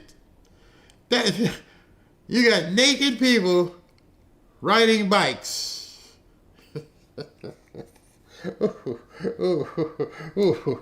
Oh my goodness! Yeah, that might work. I would have to tell the ICE guys to stay away, man. I didn't make that up. They're planning a naked bike ride. I hope it's cool in Portland. I hope it's not hot. I don't even want to think about what these bicycle seats might smell or. I can't. A naked bike ride. That's what you're resorting to. You've resorted to wanting to call out J.D. Vance and have a public spanking, and you got your other people riding around naked. Democrats got nothing, man. That's why I keep saying it. That's what you got. I don't need, most guys were like, hey, do you think there might be some people you want to, no, just forget it. Darren says, South Park comes to mind. The ones who get naked are never the ones you want to see get naked. Oh, it's cold in Portland. Oh, okay. Why, that is disgusting. Yep. Yeah.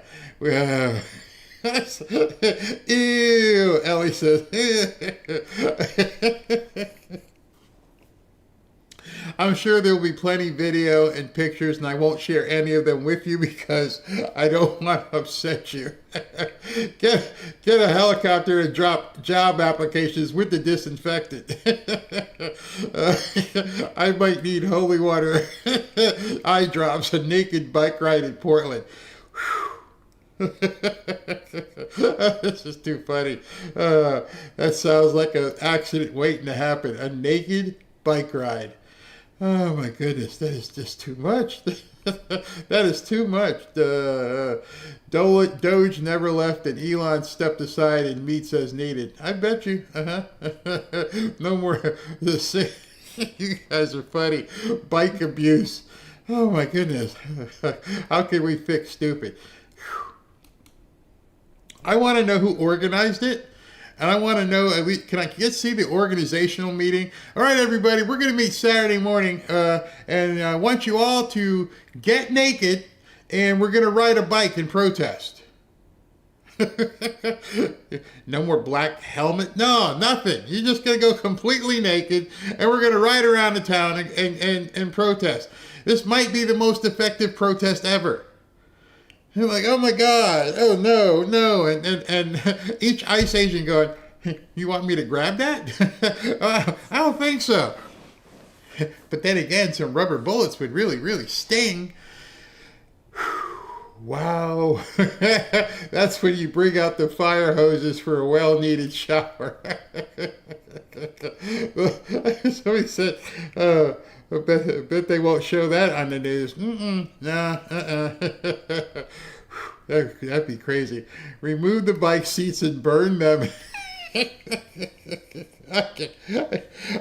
See, now this is why the night show's a little bit different. Because now as you leave here tonight, you're going to have that vision in your mind. I want you to think of the person with the most nose rings and tattoos and blue and green hair and cheek piercings riding naked. I want you to have that vision as you lay down to sleep last night. That'll make you pray, oh dear God, take this away from me. This burden that I have right now of seeing in my mind these naked blue-haired nose ring people riding bikes. Avert your eyes. I wanted to save that. I wanted to save that so you guys could see it because OMG. All right, so first evening of Reviving the 10. I got some good ones for you, too. Here's the big finish. 10 stories that you just gotta hear.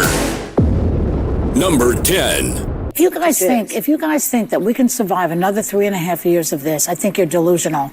Every day. Who's this we? We? Yeah, I think we can survive. I survived 4 years of Obama. I survived 4 years of Biden. You're going to survive. You'll be okay. Trust me, Joy. Hey, there's some nihilistic it's only thing. Tuesday, Joy. Can we not start there? You're I the mean, one I hate to be Debbie Downer, but every day this guy is undoing something in this country that we value. Every day, it's every day is a shock and awe here. Exactly, that's what we voted for. We wanted him to unwind all the crap that Biden did. And we want the shock and awe.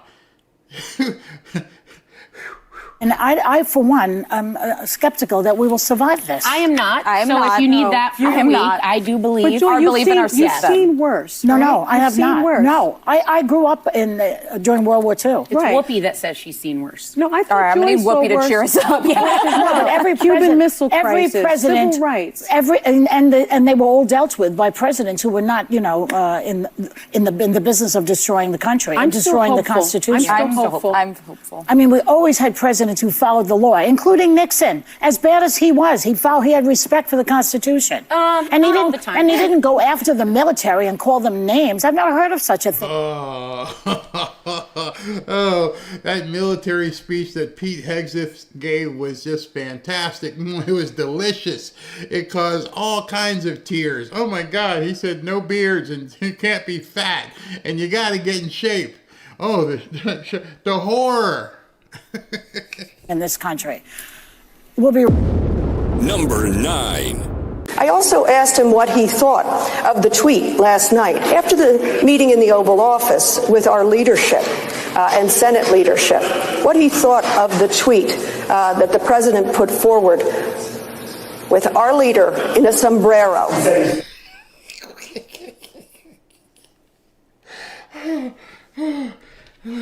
It really got to him. I mean, it's been a joke for some time that the left can't meme. I mean, people have been saying that forever, ever since Pepe the Frog came out, and it would freak them out that we would put out Pepe the Frog. It would drive them absolutely bat poop crazy. And now this whole sombrero thing is just, they can't handle it. They're absolutely losing it. And like Mike Johnson today said at the press conference, just shut up about it. The more you tell the kids that it bothers you that they call you Four Eyes, the more they're going to call you Four Eyes. At this point, we all know now that it really bothers you. So what do you think is going to keep happening? You're going to see more and more sombrero videos. You're going to see all kinds of sombrero memes. I've seen some today. You know what? I might have to do a Rumble jump over just with the sombrero memes. There are so many of them. And they're hilarious. I saw one today where he broke out crying in a car. Telling people they shouldn't feel any sort of humor is just the opposite of what you should be doing. You're letting people know it's effective. Nodding with a mustache and Schumer saying things, of course, that he never said. The speaker said that was not his style. I said, did you call it out? You should call it out for the racist, bigoted thing that it was. And he questioned whether or not it was racist. I don't know how old this woman is. I would have to say she's about 50. So if I went back, I don't know, 30 years, which would take us all the way back to, 1999. Did you never see stand-up comedy by Eddie Murphy? Did you never see stand-up comedy by, Richard Pryor? Did you ever see stand-up comedy by, or old films of Lenny Bruce? Have you never seen Don Rickles? How did you people grow up? What box were you in where there was nobody making fun of anybody and having humor? I can't even imagine, because I have to be older than she is, and I'm thinking to myself, do you know how many times I've watched a comedian, say things and laugh my ass off? In fact, many of them make their living dealing with hecklers. They got to be quick. They got to have good wit, and they'll sharpen with sharpened words, sharpened tongues to take down the hecklers. And we all watched it. I mean, good Lord. Blazing Saddles is hilarious, but that movie could never be made today. Where are white women at? Let me just drill down on that. Mike Johnson doesn't know if a picture of Leader Hakeem Jeffries donning a sombrero and a mustache is or is not racist. Again, you're watching a national news network. Does he not realize that Hakeem Jeffries with a sombrero and a mustache, doesn't he realize that's racist? No, I don't think many people would. But then again, maybe the people on your side who just always up in your fee-fees, your nipples hurt and stuff. Oh my gosh, it's a joke. Laugh. Enjoy it. It's funny. It's not racist. I would love to just rent a bus and bring them all in. Hey, everybody get in this bus. All of you Democrats, get in the bus. Where are we going? We're going to have movie night. I'm going to show you guys. We're going to take you to theater, and we're going to show you Blazing Saddles. Have you ever seen Blazing Saddles? No? Okay. Well, on your way in, most people would buy popcorn, but instead I'm going to give you Kleenex. Because you're probably going to like cry the entire 2 hours of this movie. Oh my God, what is wrong with these people? Can you imagine? Would you want to go to a party with that? No, I don't ever want to hang out with people who look like that. I've had people I didn't like who I'd rather party with than people who look like that. You're going to ask me, is it racist? What, which part? The part about him asking where the white women at? I mean, is that one racist? No. You see, the problem with racism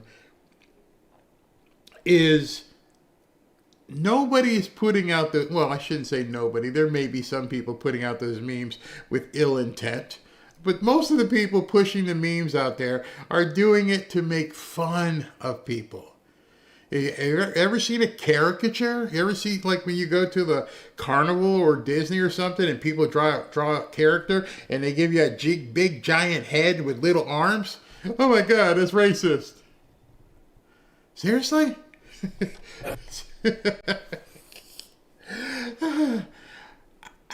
How do these two have significant others? I know Nicole Wallace is married to a guy. They must be just a whole bunch of fun at home. Just look at their faces. Over a meme. A meme. Can he not know? It's insulting and racist. I said that very thing. I said an African-American leader of the House, donning a sombrero and mustache. You don't see the bigotry in that? You don't see the racism in that? That's a problem, Nicole.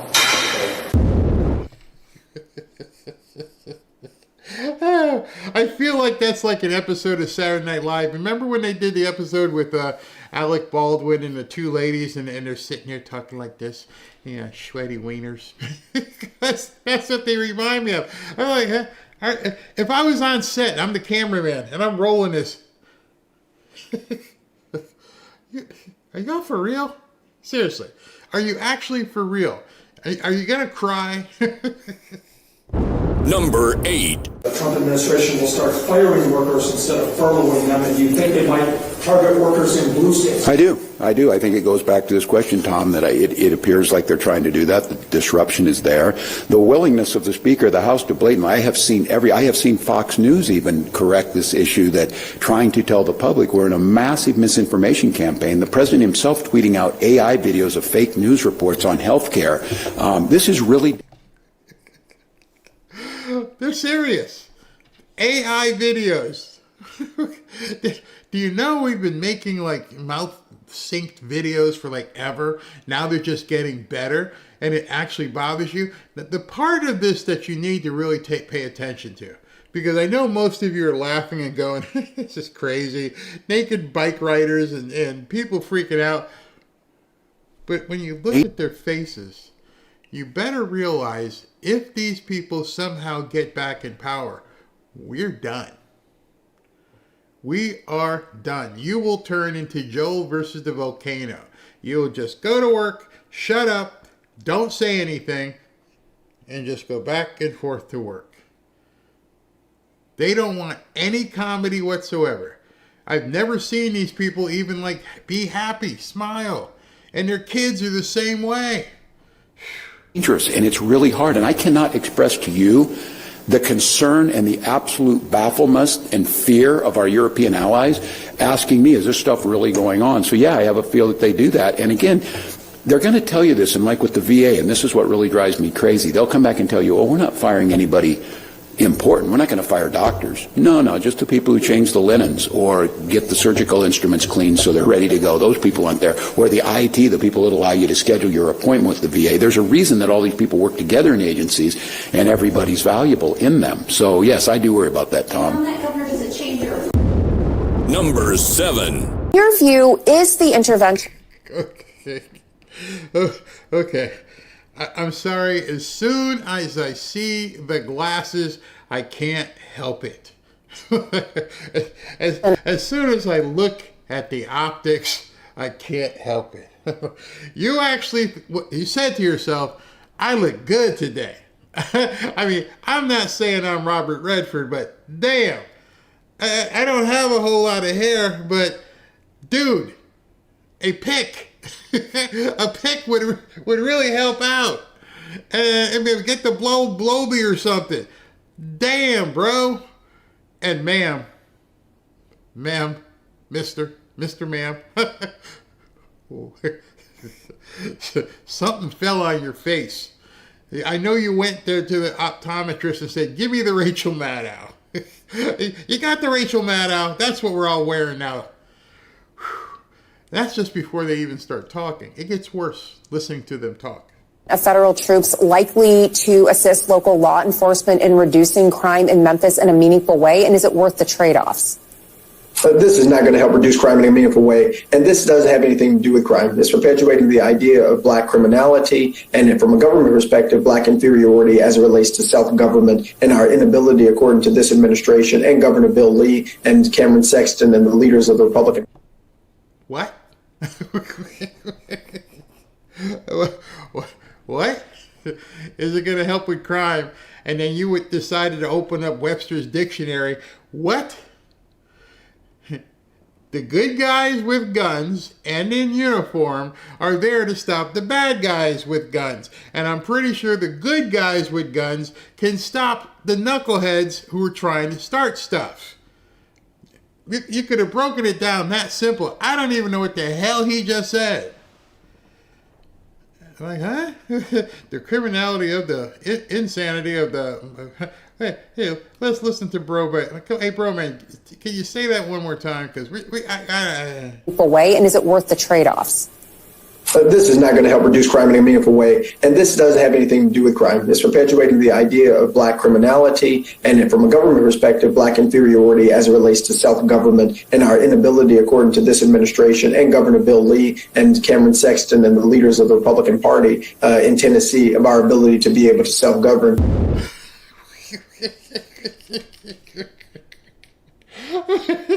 And I know it's so funny because I'm sure I can't see in the chat right now, but I'm sure people are like, what in the hell? What did you just say? Oh, the black criminality and hey, Afro Man, I got a question. Who's committing the crimes in Memphis? I mean, forget the big words. You can just have one. It's got 5 letters in it. Who's committing the crimes in Memphis? So, I don't get into no big diatribe. I just want you to know that I'm just here asking you one question. I don't need the thesis from some HBCU. Let me just make it real simple. Who be in the hood causing all the problems? Can you just answer that? Oh. It's them. It's them, boo-boo. Number 6. I'm out here in California, and Gavin Newsom for the last 2 years spent $22 billion on health care for illegal immigrants, and then had to go to the federal government for a $4 billion bailout because actually we cannot afford to give illegal immigrants health care. So it ends up being on the back of the American citizen and costing the tax-paying American citizen their health care and their benefits. So the federal government will not have the same bailout, and that's a non-negotiable issue for the American people. Major economic consequences as a result, and the longer this goes on, the bigger hit we see to the economy. We're going to be talking to our good friend Austin Goolsbee about that coming up. He'll join us here. Again, I don't like how people tap dance around the real issue. Can you just tell us who's causing the problems and what we need to do about them? I'm done with the political correctness. Just call it as it is. Number 5. To drill down on their message of who they believe is to blame for this. Yeah, certainly. Meantime, we're also hearing from unions, Renee. The unions for federal workers, they're really trying to fight back and even blunt some of this in advance. Yeah, they were, and they are. AFGE, that is the largest union representing federal workers. We know that they filed a lawsuit calling these mass firings that the Trump administration says are on the horizon. They're filing lawsuits for things that haven't happened yet. They're going into court, filing lawsuits on nothing's happened yet. Nobody's been fired since I've been, before I started the show. Nobody's been fired, but we're going to sue because we got the Minority Report thing going on here. We got precogs. Precogs are telling us, oh, they got to fire a bunch of these people. And so when they fire them, we want to have the lawsuit already here. That's not how any of this works. Judges like, you're suing for what? Well, because they're going to fire people. Who are they going to fire? We don't know. So how are you suing them? Because they're thinking about firing. Oh. They say that it's not legal. They are arguing that it is an abuse of power. But they also point out that this plan that Russ Vogt wants for these agencies to make these plans for these mass firings would mean that workers would have to essentially perform work in order.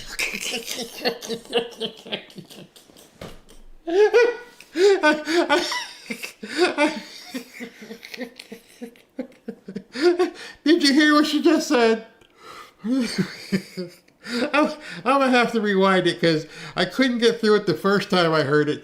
And I'm like, people are just not... Listen to sister. That it is an abuse of power. But they also point out that this plan that Russ Vogt wants for these agencies to make these plans for these mass firings would mean that workers would have to essentially perform work in... I just can't with these people. If I had told you that somebody said that and I didn't have the clip, y'all would have said, you're just making it up, Barry. Or, these workers and everything, they might actually have to work. I'm thinking, oh my God, how do you get this job? How do you get that job to go on television on a national news network and go, they might actually have to work? Oh my goodness. You mean... during a shutdown in order to carry that plan out.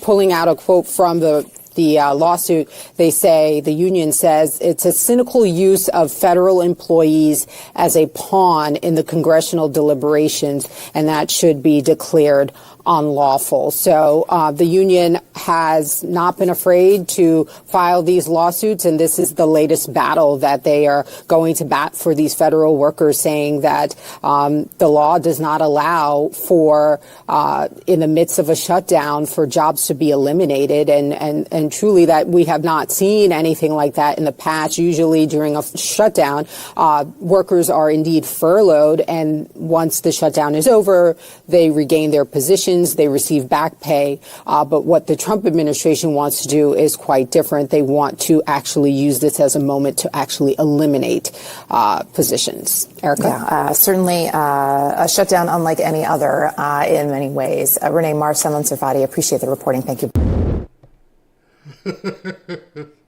So let me get this right. Let me recap this. You're filing a lawsuit for something that hasn't happened.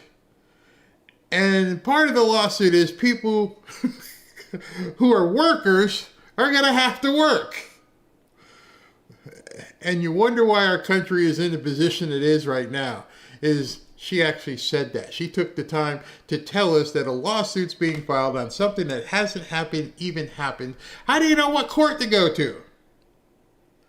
How do you even file it? You bringing Tom Cruise in with the fake eyes or something, and bringing in the woman out of the pool, the precog, and say they're gonna fire people here, right in Boise. They're gonna fire workers, or they might just keep them and make them work. I don't make this stuff up. I just find it for you. Number 4. Congressman, you heard in that entire explanation a reference from President Donald Trump and others to the Freedom Caucus. Mm-hmm. You're a member of the Freedom Caucus. The implication from the Washington Post board is the Democrats should be learning from the Freedom Caucus that you've pushed in the past, in your case, for government cuts, and it didn't work out. Is that the experience that you had and that you see Democrats now walking into, that government shutdowns actually don't serve very well to get your goal in the end? Well, let's look at what we've done in the past, okay? I think it's actually instructive. Yesterday, Newt Gingrich said something that I thought was very important. He pointed out that the American people do not like additional government spending. By the way, in case you don't recognize him, this is Chip Roy from Texas. And that they're not fond of government shutdowns. Democrats are walking into a trap in which they're doing both. They're shutting down the government to spend more money. They're shutting down the government to spend more money, to put money in the pockets of insurance companies, $40 billion a year to K Street lobbyists and insurance. Again, when he put it in that perspective, I got the double face palm. I'm like, wait a second. You're shutting down, and until he said it, I didn't really grasp it. You're shutting down the government not to make government more efficient. You're shutting down the government because you want to spend more money inefficiently. Wow. Companies and to illegal aliens, as you just illustrated. They are doing so in a way that I think is putting them in a box. When we've taken on those fights as the Freedom Caucus, and I stand by them. 2013 with Ted Cruz, we didn't have a Freedom Caucus yet, right? But we took to the floor, Ted did, to make D.C. listen, to say, you know what, when we implement Obamacare, your freedom is going to be taken away. You're going to spend more on health care. You're going to lose choice. You're not going to go to the doctors of your choice, and insurance companies are going to be enriched. So we tried to fight for the people. Guess what? We had a great year in 2014 because the American people saw us fighting for them. Here, Democrats are fighting for illegal aliens and they're fighting for more spending. My point is, we believe right now that we're in a position because the Freedom Caucus worked with a good president, a great president, a good administration, a great administration, Russ Vought, to do the right thing.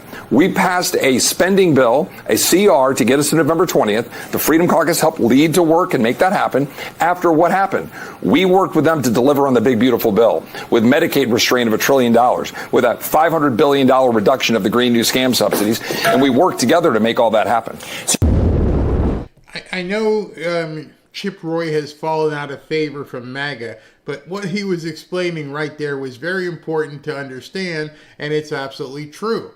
The Democrats at this point, nobody has ever seen this kind of stuff. They're actually fighting because they want people to get free stuff. They want the government to be further in debt. And when you look at it from that perspective, you're like, they can't be this stupid. They really can't be telling everybody we want to spend $1 trillion for 2 months. 2 months, 7 to 8 weeks. Then I got to do it all over again. Number 3. What does it tell you that the administration is targeting cities and states that are represented by Democrats here? Well, Casey, the primary reason for this shutdown is that Donald Trump and House Republicans want to slash health care for millions of Americans, completely end health care for over 13 million Americans, and then in many cases double the premium increases for many, many more. We're just not going to do that so that Donald Trump can give tax breaks and major windfalls to billionaires and our largest corporations. Millionaires and billionaires. Here we go again. What about the millionaires that are Democrats? What about those millionaires? You're always talking about he's going to give benefits to millionaires and billionaires. They talk in bumper stickers. They never talk directly to what people actually need. That's why Trump won. He talked to us. He actually went on stage and said, I know this is what you want. But in addition to that, as you just pointed out, they're trying to use the budget to target political opponents, to end free speech, to use the FCC, to target media companies, to purge the ranks of our military of people that disagree with them, who have certain political leanings. And now they're not even pretending. They are using the budget to try to exact retribution on Democrats or areas of the country they don't like. So now I want you to just imagine this. You have an audience of a national news network, depending on who, it doesn't really matter who's listening. You have 2 minutes, 3 minutes, whatever, to be able to talk about what you want to talk about. And I want you, as you're watching this shutdown thing happen, watch as they all talk and say nothing. Watch as they peel off bumper sticker after bumper sticker and just repeat what's on that bumper sticker.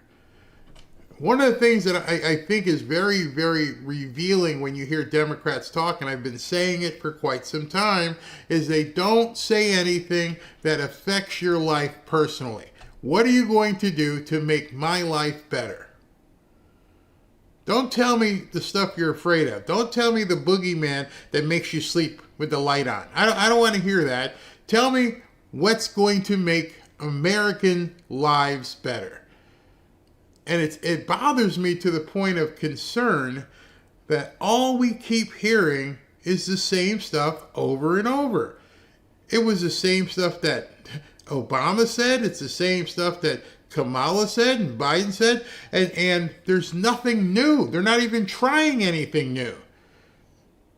Think about in the last 9 months, all of the different things President Trump has done. Different things that he's done. Whether or not you think this is going to work or that's going to work, he's trying different things. I could go with a litany of them. I could say, hey, listen, he's pushing AI. He's pushing crypto. He's getting that gold card. He's doing so many different things. Tariffs. Getting incentivized from businesses. We've never seen this. But when these people talk, it's always the same stuff. And so even people who don't like Trump, they have to stop for a second and go, wait a second. He's brought in trillions of dollars in tariffs, and today he dropped that he might send people the money because we're going to have so much of a surplus. And he talks about, we're going after the narco terrorists. And I'm thinking, you can't even name all the stuff that he's tried differently. I would love, anytime I have had an employee, bring me stuff, show me something. Show me something I haven't thought of. Yeah, I understand some of it might work, but I never want to hear from anybody, that's how we've always done it. If you said to me, that's how we've always done it, you're not doing it anymore. You gotta go. That tells me you're lazy and you're not thinking. That's how we've always done it. Bye. You're fired. You've told me you've got as far as you can possibly get because you don't have anything innovative to try and offer. So when President Trump sits down and goes, I tried this, I tried that, some of them don't work. Yeah, I tried this, I tried that. And these people just keep saying the same stuff over and over. They're not even trying to make your life better. And I'm pretty sure, not pretty sure, but I'm wondering how many of you ever thought about it that way. When you're watching President Trump and you're seeing their reaction is, but that's not how we do it. That's because nobody's never done it. Nobody is doing the things that he's doing. And even if you don't like it, I love change. I love disruption. Like, well, we're doing that? Yeah, we're going to do this. All right, run with it, bro. Run with it. Let's see what happens. Because that tells me you are the type of person who's willing to stake your reputation and credibility on change. I'm here to you can't get better if you keep doing the same stuff. You're not going to lose weight. You're not going to stop smoking. You're not going to stop gambling. You're not going to get stronger if you just say, well, this is how I always did it. And that's what the Democrats say. I am not going to fund that. It would be insane for anybody, Democrat or Republican, to give a blank check to an administration that is doing those things and say, do whatever you want with this money, no guardrails, no checks and balances. That simply is unacceptable. Number 2. So, Jonathan, it's not just that they're sending people in where they've been told they aren't wanted or needed, but what do you... Apologize, I missed this. It came in small, but still, you can see it. Of the use of the word unleashed. Yeah, I am unleashed, and also the other word, I think it was Secretary Hegseth who said the handcuffs are off. The word unleashed. bothered Mr. Light in the loafers here. What are we doing, people? He said unleashed. Oh my God. And then he said take the handcuffs off. Oh my God. Oh my God. At least you could have had another person come out and explain it. You didn't have to have this dude out here embarrass himself, vomit all over your set by saying, oh my gosh, he said unleashed. Oh, I don't know what I'm going to do. You know what the handcuffs are, Chris? It's called the Constitution.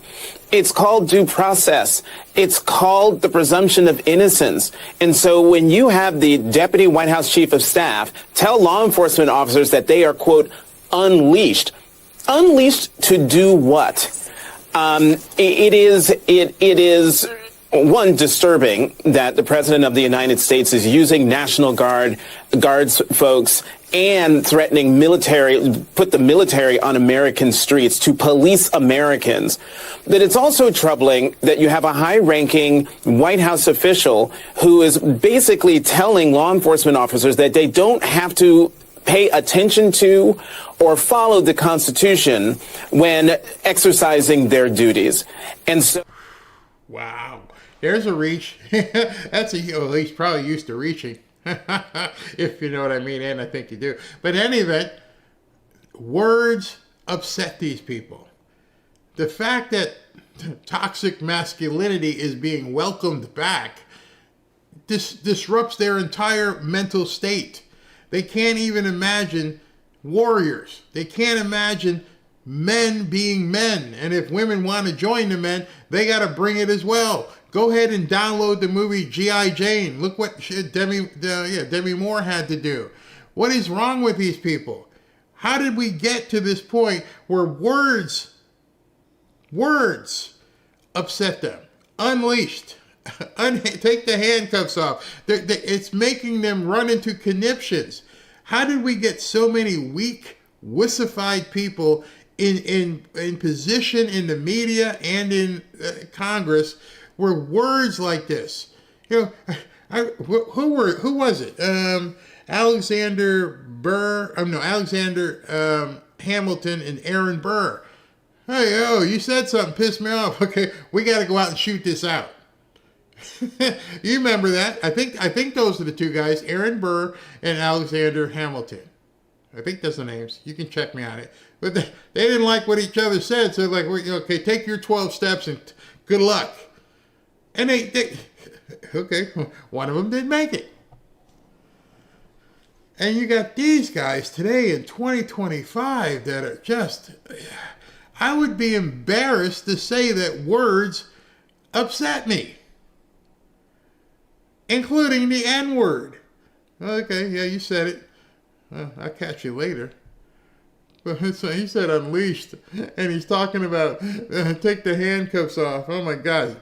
Well, you know what that means, taking off handcuffs. I'm not going to go there. So, I hear the number of arrests that have been made. Well, what kinds of arrests are these?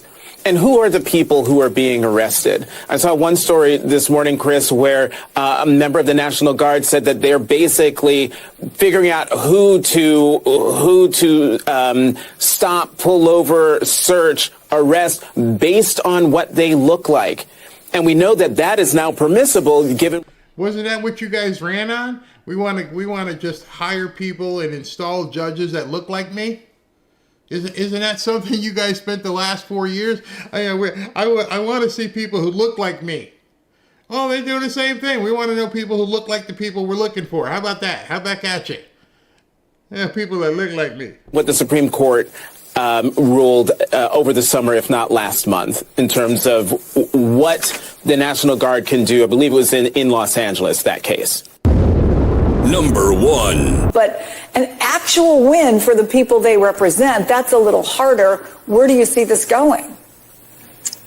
Well, part of the challenge here is that Democrats and frankly, even the media, because if you look at the way this is being framed as in why, the Democrats shut the government down, the Democrats allow the government to be shut down. And this is not a Democratic shutdown. They don't control anything. Republicans control everything. There's that tired narrative. You need 60 votes, honey. I'm not really sure if you realize that if all the Republicans vote, they still can't make it happen. They're going to have to reach a point where some Democrats actually do it. So every time they come out and say, well, they control everything, how could it be the Democrats? Because the Democrats won't vote.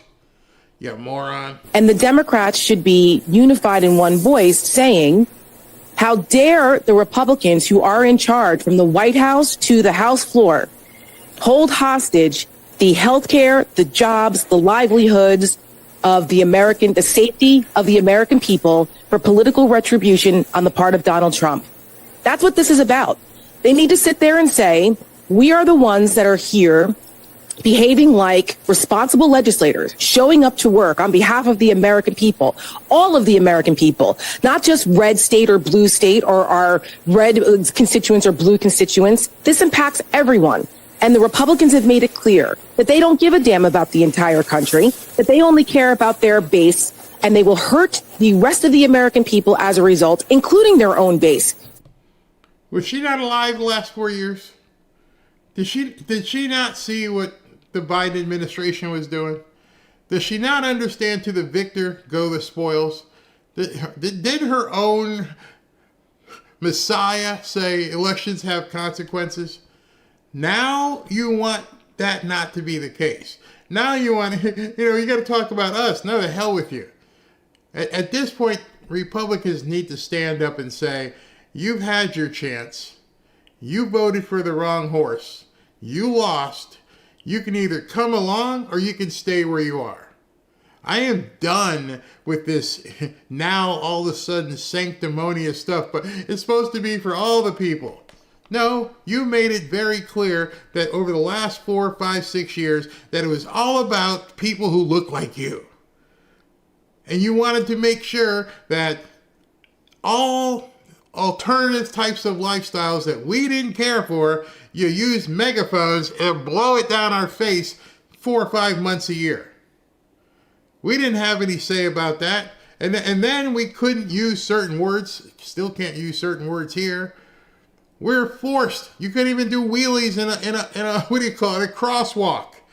You couldn't do any of this stuff. It wasn't good enough to just sit back and tolerate it. You wanted to force us to accept it. And now you have a problem because not only are we not accepting your BS anymore, we're rebuking it. Your lifestyle, we want nothing to do with. We think it's deviant. There is no, I told you before, if I ever meet or when I meet liberals and I say they want to have a discussion, great. You believe in God? Okay. You think men can become women? We're done. We're not taking it anymore. You've got some sort of virus walking around in your head that doesn't make any sense. I cannot talk to you. I cannot even relate to you if you think that's a woman. No. No, I can't be a party to your insanity. You did this, not us. See, that's one thing I want to impart on you people. You didn't do anything wrong. They did. They're the ones who tried to put this into your television, into your music, everything. You're going to love this. You need to embrace it. No, we don't. We don't live our lives that way. So I'm tired of them whining. I'm tired of this manifest destiny where they think now all of a sudden we all should just get along and do what we want you to do. Done. Because these goods and services that are impacted impact everyone. Healthcare is for everyone. That's the message. How dare they do this to us? And I would like to see that. And I think you're starting to see that in some pockets, but you cannot see the narrative here because unfortunately, Republicans have not come to the table as good faith negotiators. We're not negotiating. That's what they keep having a problem with. And when you start seeing that on X or your family members, we're not negotiating with you. Back when we had World War II and we dropped those big bombs in Hiroshima and Nagasaki, as bad as they were, it was unconditional surrender. You got on that boat, the Japanese. Sorry, what do I sign? Yeah, sign here. Don't do that no more. Okay, we won't. Unconditional surrender. Now, we're not fighting well, we may be. But definitely not negotiating. Here is what you need to sign. That's it. That's it. As long as they go about and perpetuate this idiotic thought pattern that they're in a negotiation, we can never talk to them. You're not in a negotiation. You lost. He has all the cards, and you can't force people who have all the cards to acquiesce. If you guys don't understand it, meaning the Democrats, that you have nothing at this point. You could scream from the top of your lungs, we need to negotiate. They keep telling you, negotiate what? I don't need you. I don't need any of you. And so you need us. And you should feel that way too. It was clear from the very beginning that Donald Trump and Republicans had no intention on not letting the government shut down. They wanted to shut down. This is part of their Project 2025 fantasy, so that they can fire more people in the government and inflict more pain on Trump's political enemies. They spelled. I'm good with that. You knew it was coming.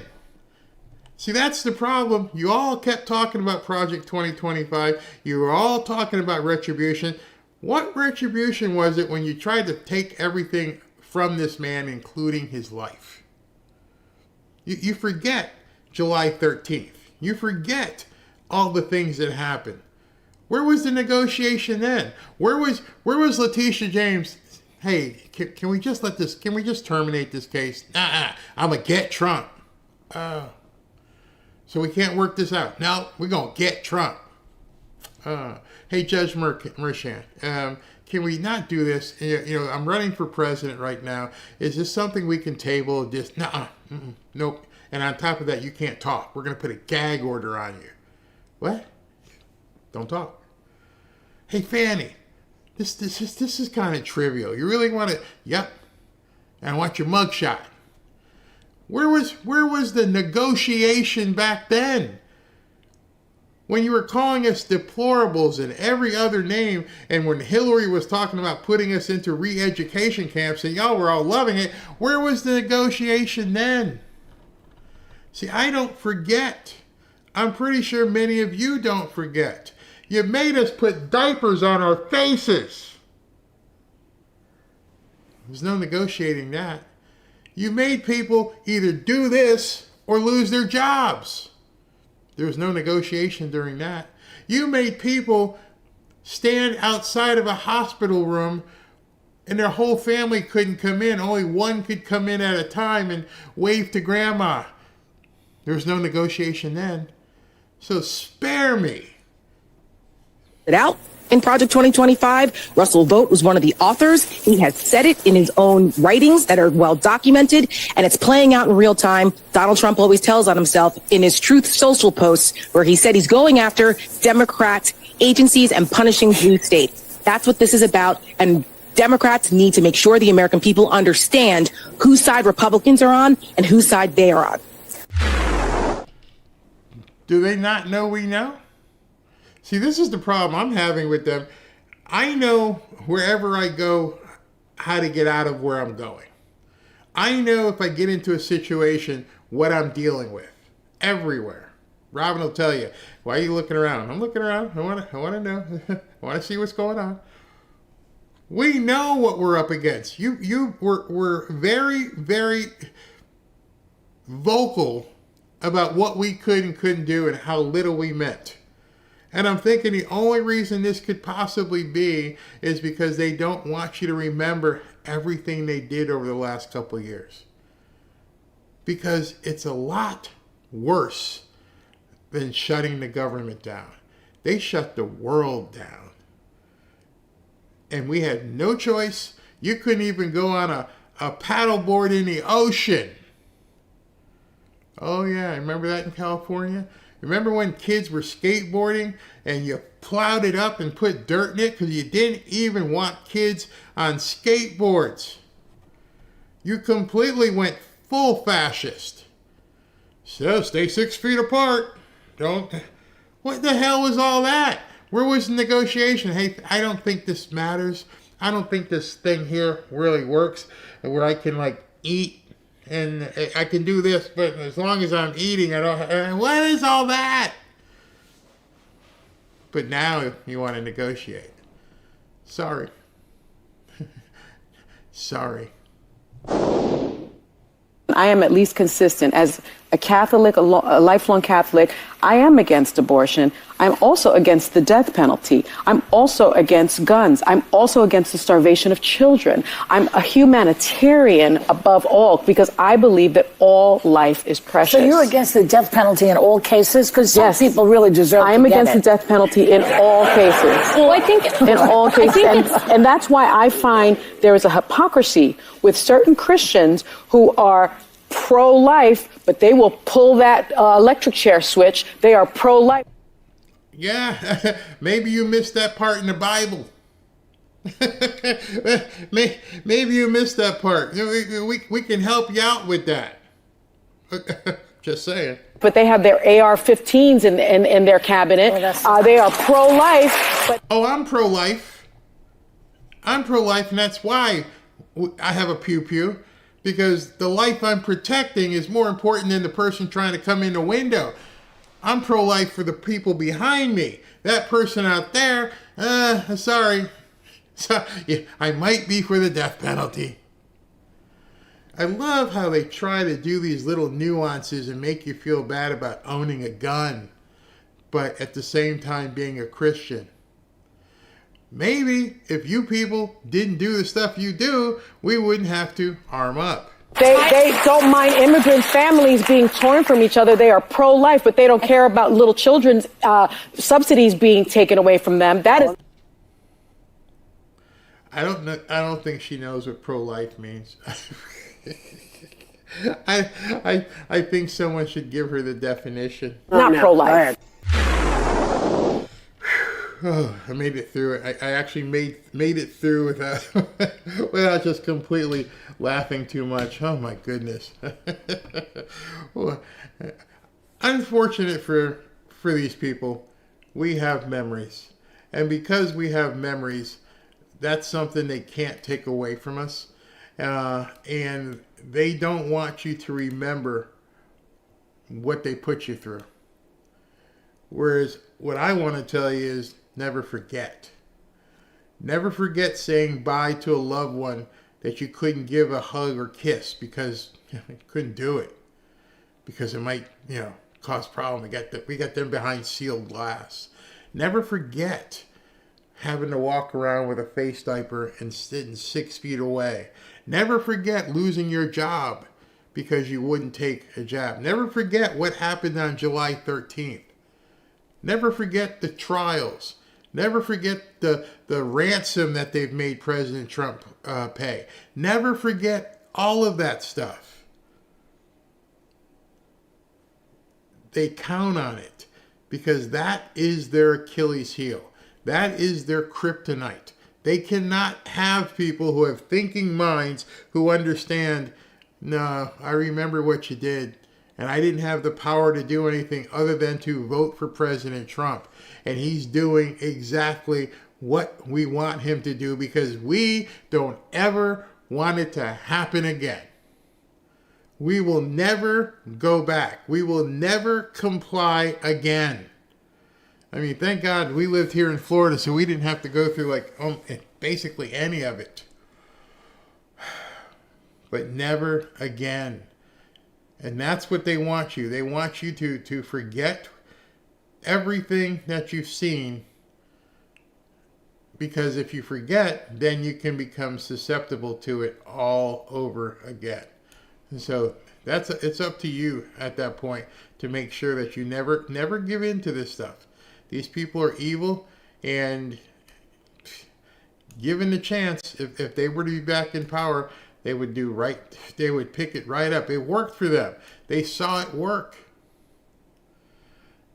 They talk about the ultimate in power. They made it so you couldn't leave your damn house.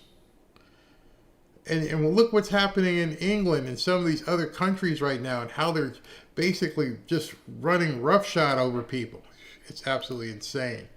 Absolutely insane. All right, so let me do super chats and bid you guys a good evening.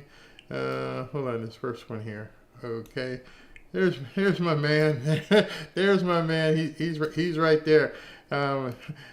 Gray man. There. Okay, here we go. Gray man. Barry, how are you? That little toy at the end was a 10.5-inch with a binary dropped in.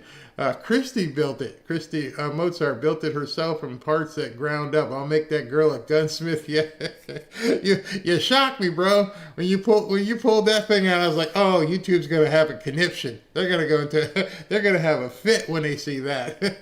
Good to see you, brother. Charmaine, Barry, I love the interview. This young man is well spoken, knows his stuff, and is very respectful of the president. Again, that's Daniel Baldwin, Monica Page's husband, and soon to be the father of the baby. Vijay, thank you. Vincent, Barry, we love your show and the content. With that said, my wife had original idea. She asked you if you would think about a Midas and Lily cam. Yep, it's coming.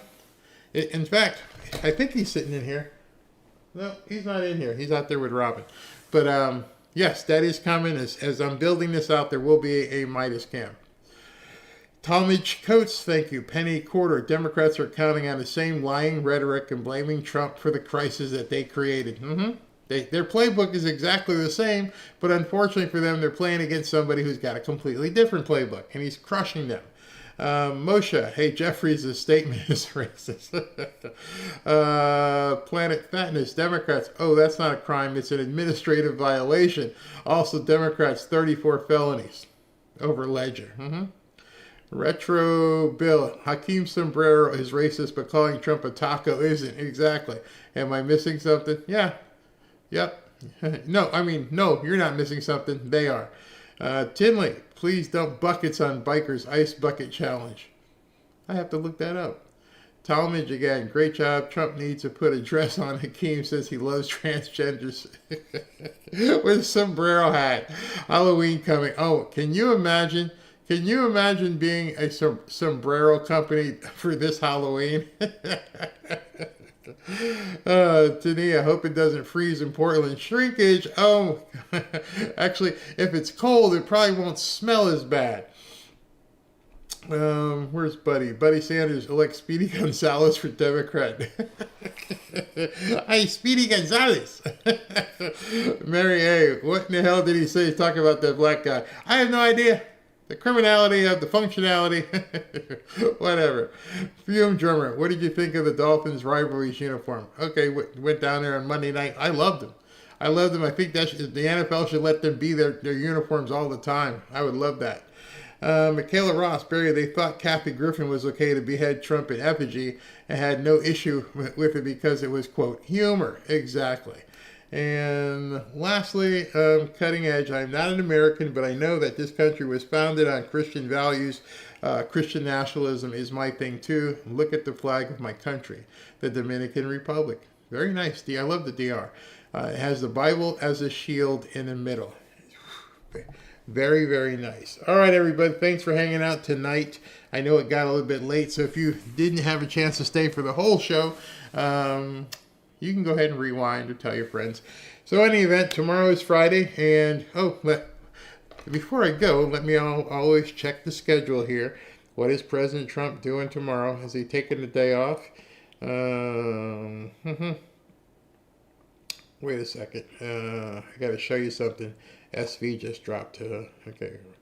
Let me check his schedule first. I'm sure. All right. Friday, October 3rd, 2025. What do we got? The president participates in a swearing-in ceremony for the U.S. ambassador to the Kingdom of Sweden at 11:30. I'll record that. And she said it, and she was right. Caroline Leavitt is indeed holding a press conference tomorrow at 1 o'clock. So I will be going live at 12:30. You know, in case you guys don't know what I'm talking about, Earlier today, she was on Fox and Friends this morning, and they asked her if she was holding a press conference today, and she said, no, but I'll talk to you tomorrow. And right while she was talking, I went, oh no, she's going to do something. And she sure enough did. All right, SB said Trump just dropped something. Let me see if I can find it. No, I can't play that because it's got copyrighted music. Let's see what it is. Let me see. Let me see what the music is. Maybe I can play it. I'm not really sure. I can show it to you. Hold on. Let's hear it.